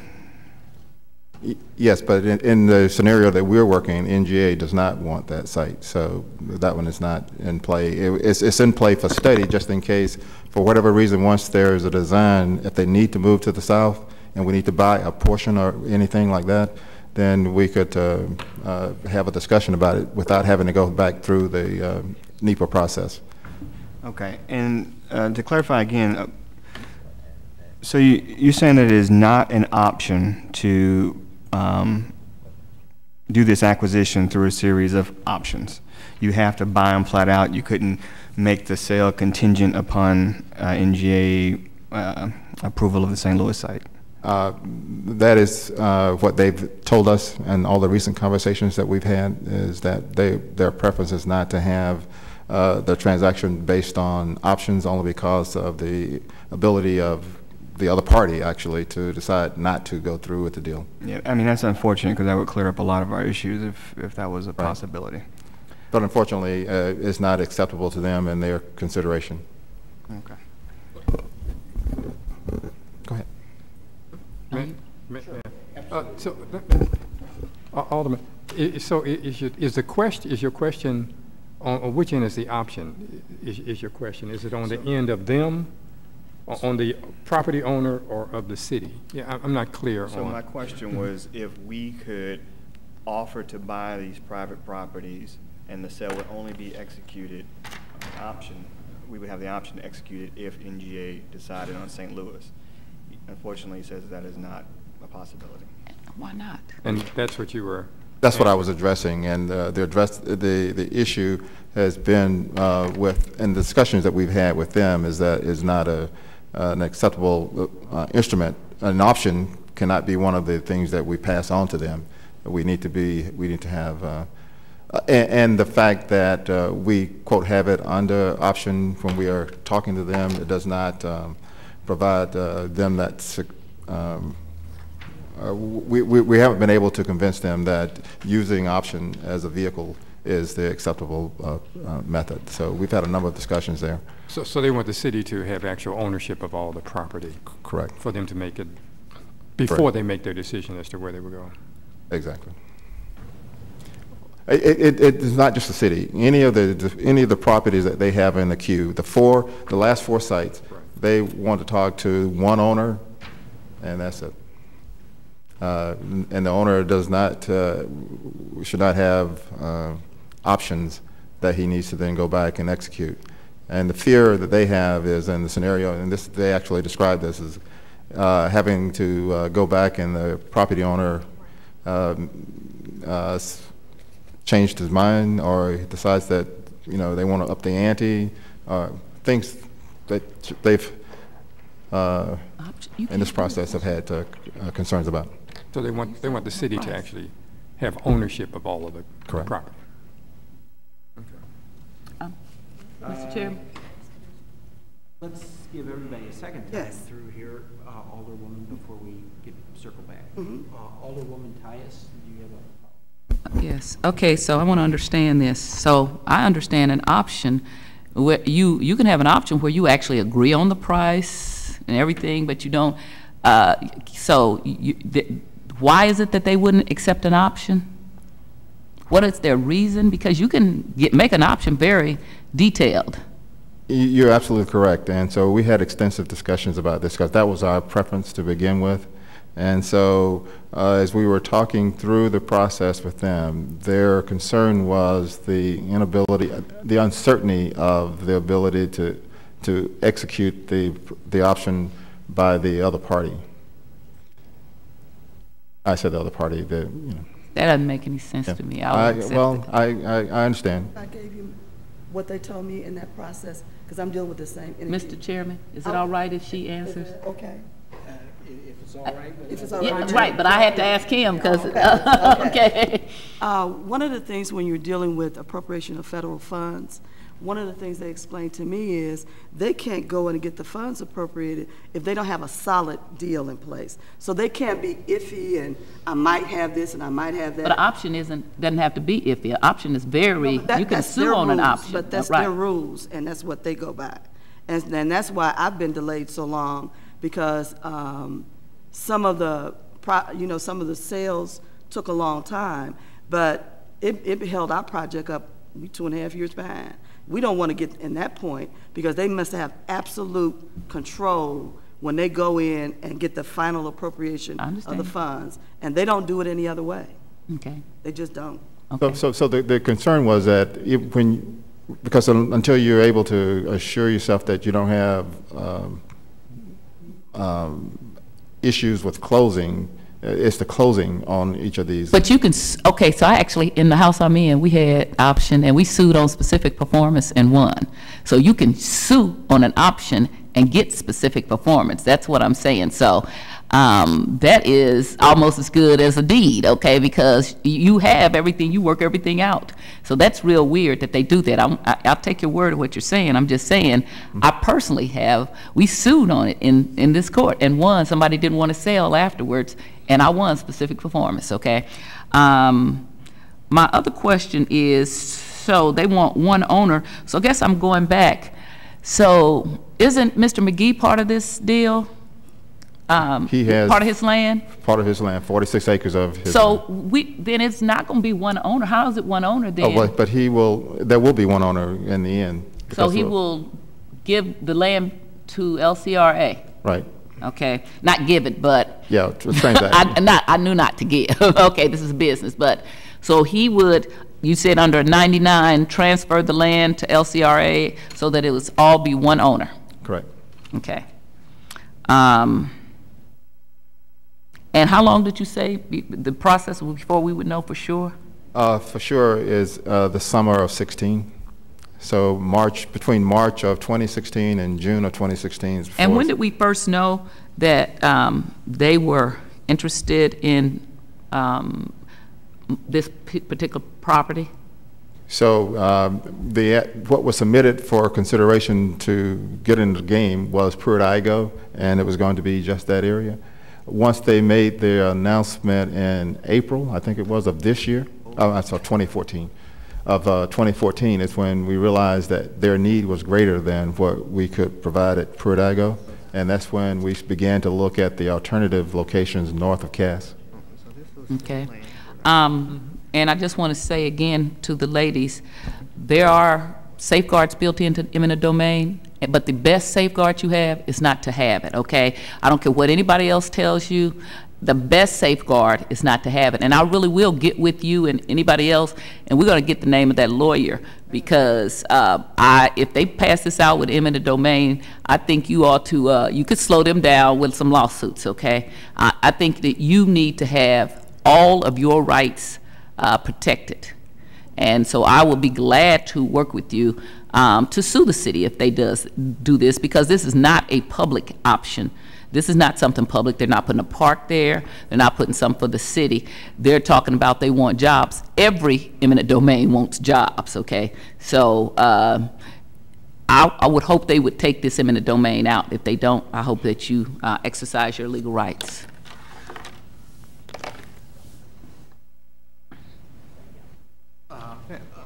One more clarification question, if you have a second. I think we go around first. Alderwoman Davis was going to be recognized first. Oh, I'm okay. Go ahead. You're completed? Yeah, okay. We got it cleared up. Then Alderman French.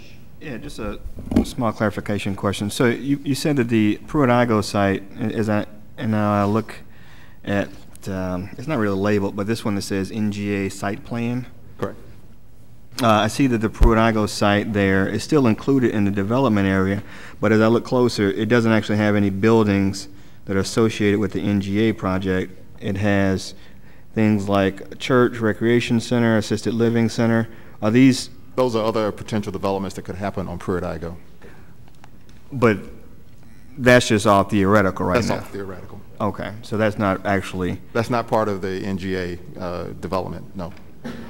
The site that you show there, it just shows all of the things that were put into the NEPA study area. And so if we use the 100 acres north of Cass, then that particular slide there shows what could happen below and what actually is planned by the Northside Regeneration developer is in that area. So he originally had some things north of Cass, and so all those things are actually being moved to south of Cass. Okay, but that would have... It's really the urgent care facility that you may have read about. That one is one of the facilities that's in that group, and then the supported clinics that are there. Okay, but that has nothing really to do with the NGA it project. Does not. Okay, so that was kind of, it was a little weird, because when this NGA project was first brought up, it was said that we were going to use the Pruitt-Igoe land for that. You're exactly right. That was what was submitted. Okay, so Pruitt-Igoe is now not included in that. It is not at all. It is not included in the primary site, but it is still in the study area so that we can have the NEPA study included, just in case we need to extend to the south any portion. You know, that way you will already have that study process, because as I indicated, it's an 18-month process. And so we didn't want to have to start over to try and satisfy any requirements. Interesting. And would this bill give any benefit to that Pruitt-Igoe site? No. No.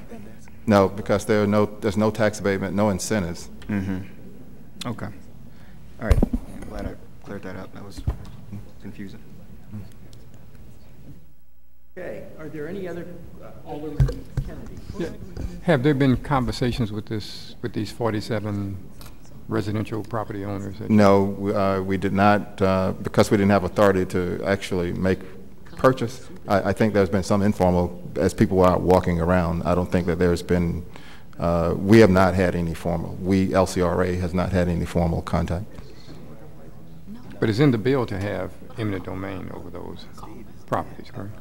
It is only as a vehicle that if we aren't successful at the end of the day, we will exhaust every effort to not do that. Okay. And there's no provision to contact them at the point it was put into a bill? There's no requirement to inform them that there's some legislation that could include eminent domain? Well, we had the community meetings that I mentioned. We did it in December and in January, where we had conversations with residents who were there, but none other than the requirements for the public hearing for this as well. The notice had to be sent to them for this public hearing. It did not. It did. No, there was no need to have individual mailings for the public hearing for this. It was all posted. Right.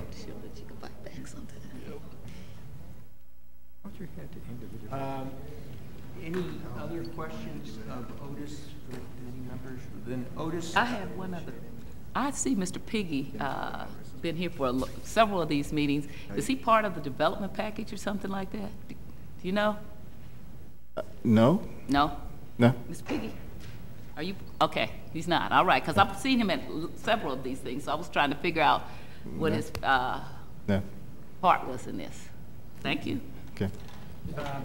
Otis, are you prepared to discuss the safeguards for, eminent domain, what the process is? Well, the process for acquisition is that we have an agent that we would hire, that we've used many times before, and the successful locations that we've had this, where we've not had to exercise eminent domain except for where we had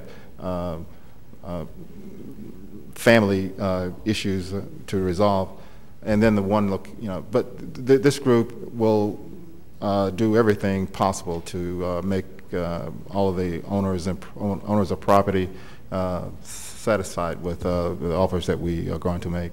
So first, we would hire these folks. They would make all the individual contacts, and then we would go through that process. If at the end of the day, we would just make continued offers to them to try and get, to exhaust that, so that we don't have to execute this. But at the end, if we aren't able to come to agreement, particularly after we've made the offers that we intend to make, then we would like to have the ability to move to that eminent domain process. And that would mean that we would need to make an offer, and then it goes into call it the legal system, where that offer is made, and that process would require the judge to appoint the commissioners, and the commissioners would hear both sides of that and make a decision, and at that point there is a decision as to whether or not we want to purchase at that point, and we can decide to purchase based on the commissioner's award, and there's an ability for the homeowner to then go further to the courts to get final judgment. That's essentially the process. It's still there.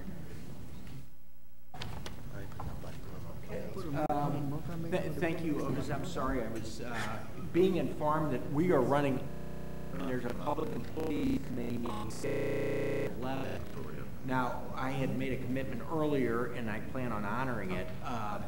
We had 3 people sign in to speak, and we'd like to provide each of those people an opportunity to speak. And I'm going to go ahead, and Alderman, I don't know where he walked off to, but if they could bear with me for 10 or 15 minutes, we want to provide these citizens who have very patiently sat down here for the last 2.5 hours an opportunity to speak, and we don't want to deny them that. So the first who signed up is Ms. Sheila Sims. Ms. Sims, if you would.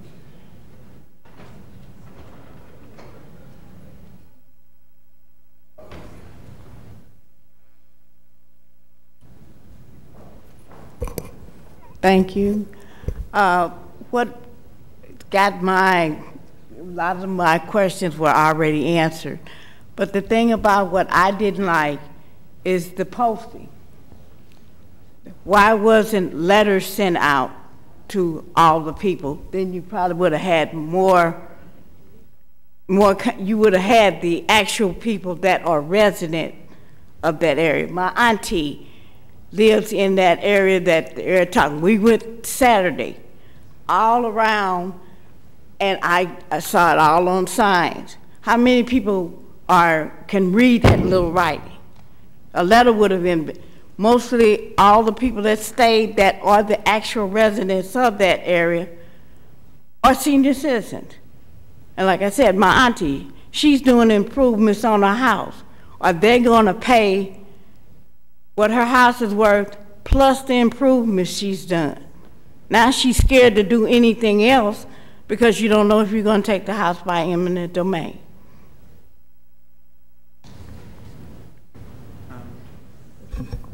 Yeah, maybe I'll attempt to answer that, Ms. Sims. Assuming this gets out of the committee and passed, the time that she's going to not know what's going on is going to be relatively, I know it's perhaps challenging for you, but it's going to be a relatively brief period of time of several months, and I don't know what repairs she's needing to make or how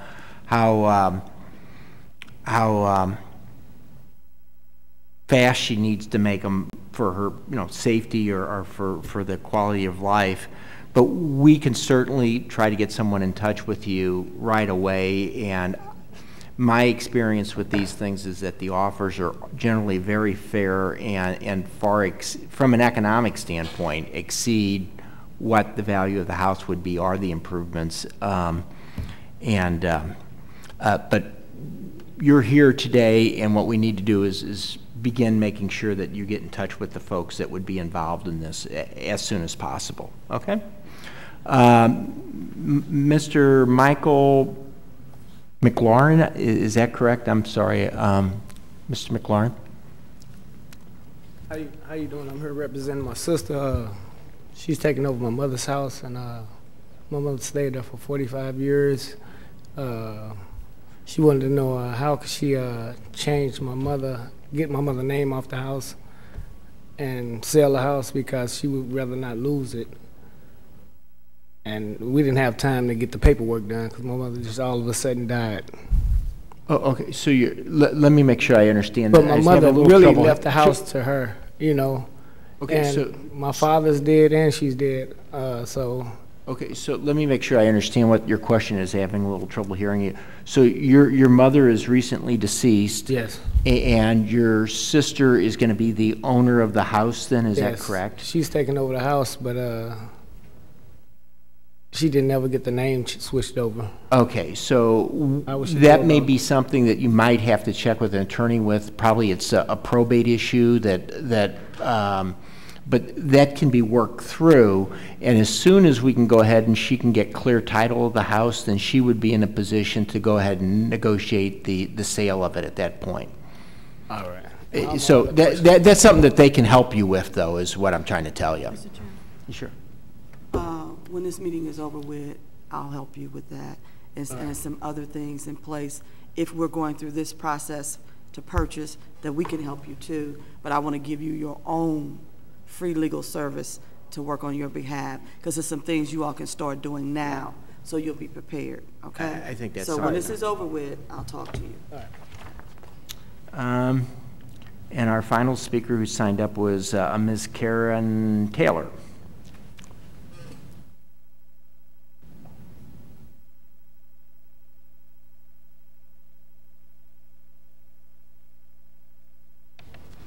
Thank you. I am in a place where I have never been before, and I would ask your patience with me and your assistance in protocol, because I have no idea what would be appropriate procedure. My name is Karen Taylor. I'm the daughter of a resident in the area that's being discussed, that resident being my mother, Charlesetta Taylor. I am blessed to have my mother, who will turn 80 in June. Not only am I blessed with her longevity, but we as a family are blessed with her forward thinking. So our family is not just a single resident in the edifice that my grandparents purchased, but she had the forethought and knowing that she was advancing in age, that she started a process so that several family members belong to what is called Brownies 9, an LLC. My grandfather bought the property in 1947. If my calculations are correct, that means that we have been in residence there for 68 years. I am 53 and newly retired, so my only memory of this residence is of my grandmother's house. We are that one family that I can't think of any number that you would be able to put on the table that would satisfy what that edifice means to us. I do not live in the area. I live in Maryland Heights, where I could easily accommodate my mother, but that's not the concern for us. I was pretty much overwhelmed when my mother called me to tell me that she had attended a meeting in January, and as I listened to what she told me transpired at that meeting, I began to ask questions. And to every question that I asked, she had no answer. Now, as I said, my mother is not an uneducated or slow to understand. Every question that I asked her, she had no answer because she received no answers. She attended the January 14th meeting, and basically at that meeting, I assume the gentleman that's been speaking, I'm sorry, I do not know his name, was in attendance with, I believe, our St. Louis mayor and lots of other brass to, I think, intimidate, or certainly it gave the impression that this was a done deal. This was the first meeting that they were aware of, but she was given this document that let her know that there were other meetings that had preceded the one that she attended.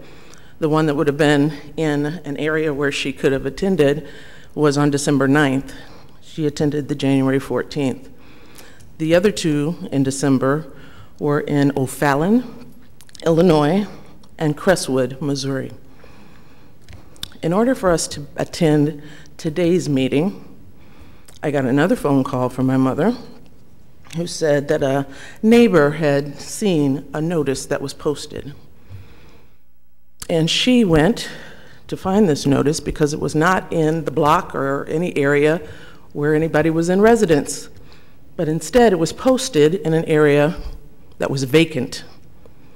So my mother went to this post and took a picture with her iPhone and sent it to me.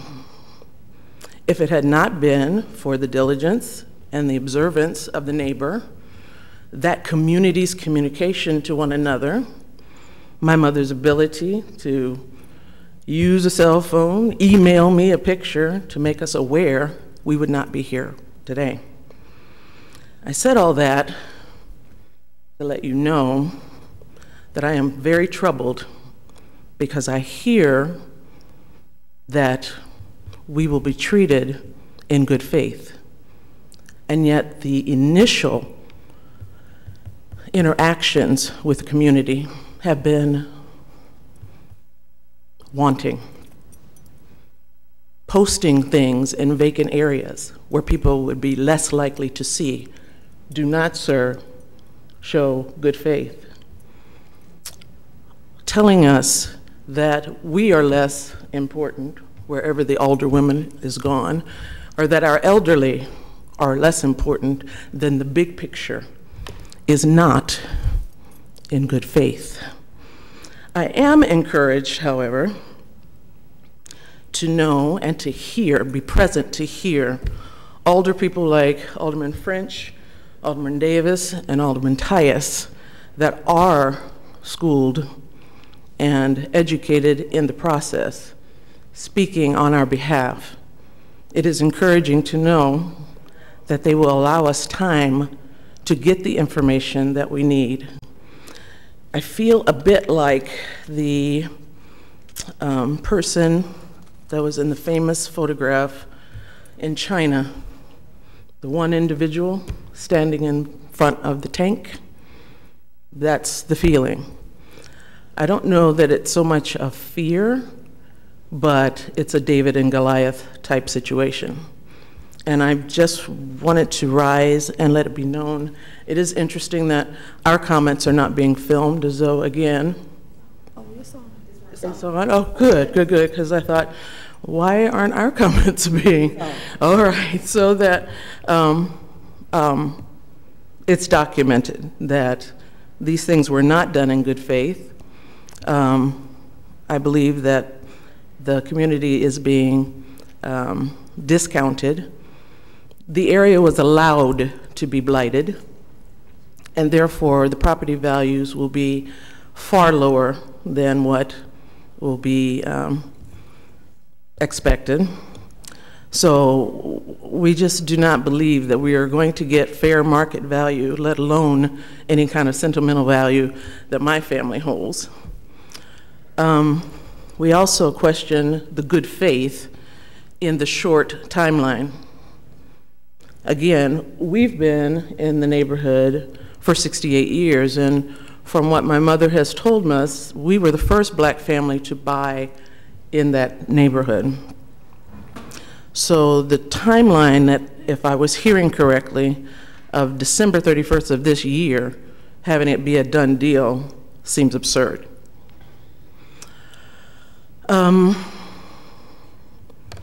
Many of the things that I heard today were, I think, described as gambles, speculation. If this happens, then we will be able to do this, and we'll be able to do this, and we'll be able to do this. To leave our families' futures in the balance for what seems to be fog and mist seems unreasonable. The fact that there is no plan B if this deal falls through is also of major concern, because as Mr. French, or Alderman French, has said, so what happens if we are not the one of the four that are chosen? The back door, eminent domain, is extremely concerning. Again, it smacks of, I guess, just the fallacy of that good faith that keeps being put forth. Is there anything else? I don't know that I have any questions, because I don't know that I am, I have enough information to have good questions, but I did want it documented that there was no communication attempted between the residents. Even at the January 14th meeting, there was no exchange of information. They were just basically given the facts that we were one of 6 or one of 4, and that this was going to happen and that was going to happen and the other was going to happen, without any opportunity for them to ask questions. They were asked to give comments, and my mother did so in person and then later online, but we've heard no response. We have no idea if it was even received. So no communication, whether by verbal communication or letter. And at the January 14th meeting, they were given all of 5 days to respond with a comment. So again, I'm having difficulty believing that we will be dealt with in good faith. In conclusion, I would like to just point out that part of the property, Pruitt, Igo, if it is not glaring in the abuses of our government, particularly to the African American community, I don't know what is. This was a housing project where we were stacked one atop another, and the promises of fair housing and that the electrical and plumbing and all those things would be taken care of were nothing but lies. They were fallacies. And so we come to this new endeavor, new opportunity with our eyes open, that often our government is not speaking for us. They claim that we are about to have another wonderful opportunity. They even use us against us and claim that it's our young men that will probably knock your mother in the head. And so rather than allow that to happen, let us take your land and build something where they will have jobs. It is devastating to hear that coming from us. So I just say, ladies and gentlemen, thank you for the time to actually speak and not be spoken to. Thank you for allowing us to be seen from more than just a satellite shot. And I ask you that represent us to do what you say you will do and represent us. Thank you.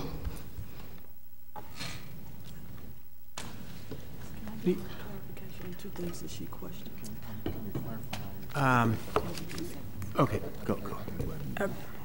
Okay. We're just, before you close, the Alderwoman from the 19th, I going to try to move us along here because we have another committee behind us. And Right.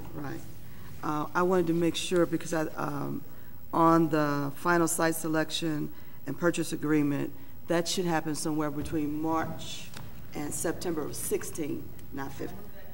He also said something about he wanted to be finished.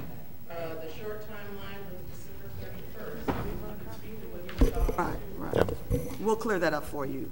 And then the other part I wanted to give some explanation to is a lot of that process, although we don't do ours well, a lot of that process was the government's process on how they wanted information to come back to them.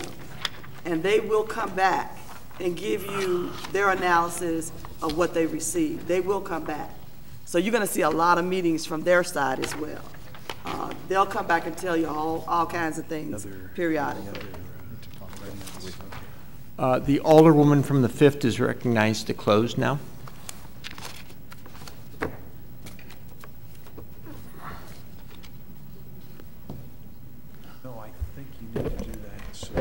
Okay, we also have an amendment to oh gosh. Okay. Board Bill 263. Oh gosh, we were hoping to. Where's your Alderman Boyd at? I forgot we have to vote on the other bill too. Yeah, he may have to start his meeting. Yeah. Okay.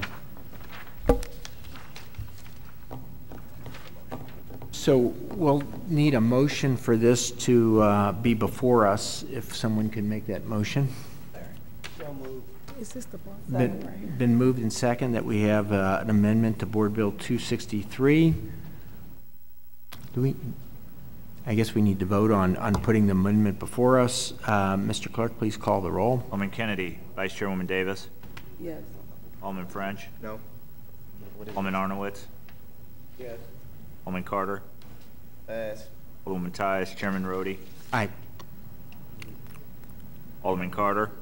Yeah. 4 aye votes, 1 no vote. The amendment sits before you. Alderwoman. Thank you, Mr. Chairman and members of the committee. Basically, amendment number 1 to Board Bill number 263.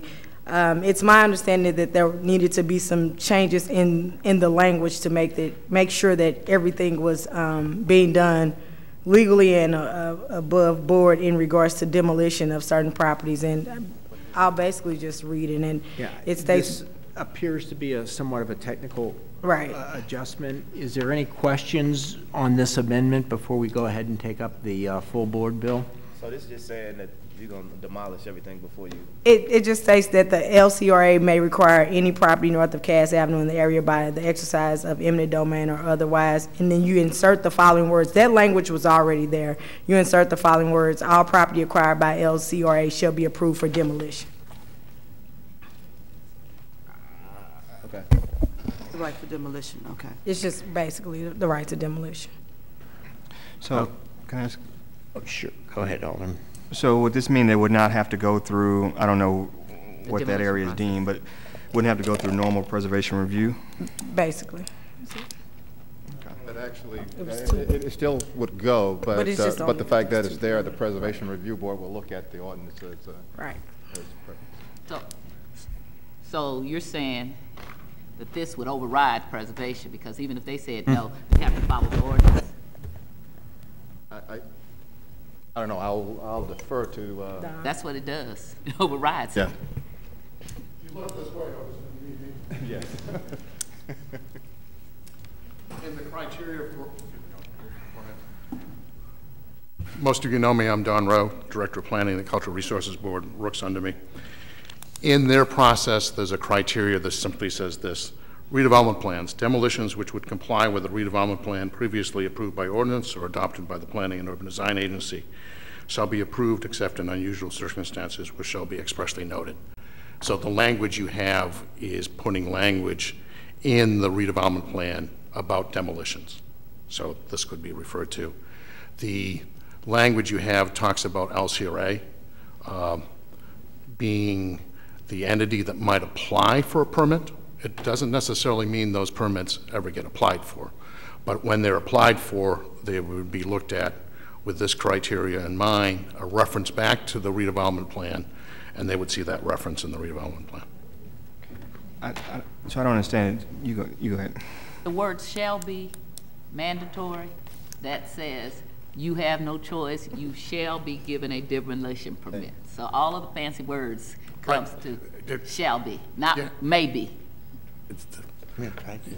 Yes, you have to apply for the permit though for it to be granted. But okay, yeah, I'll apply for anything. I'll apply for liquor license, and you shall give it to me means I get it. Okay, I'm done. Yeah. Okay, so we have answered those questions. I guess we want to go ahead and then, let's see, this is before us. We have to, now we have to approve the. Vote for the bill with the amendment. Okay. So it would be, we would move for approval of Board Bill 263 committee. Okay, so we need to, it's actually amendment, as amended, wouldn't it be? It's actually a committee sub after it's amended. Okay. We can go with that as amended. What I respect your opinion. So the chair at this point will entertain a motion to approve, to pass out Board Bill number 263 as amended, or committee substitute, whichever the clerk.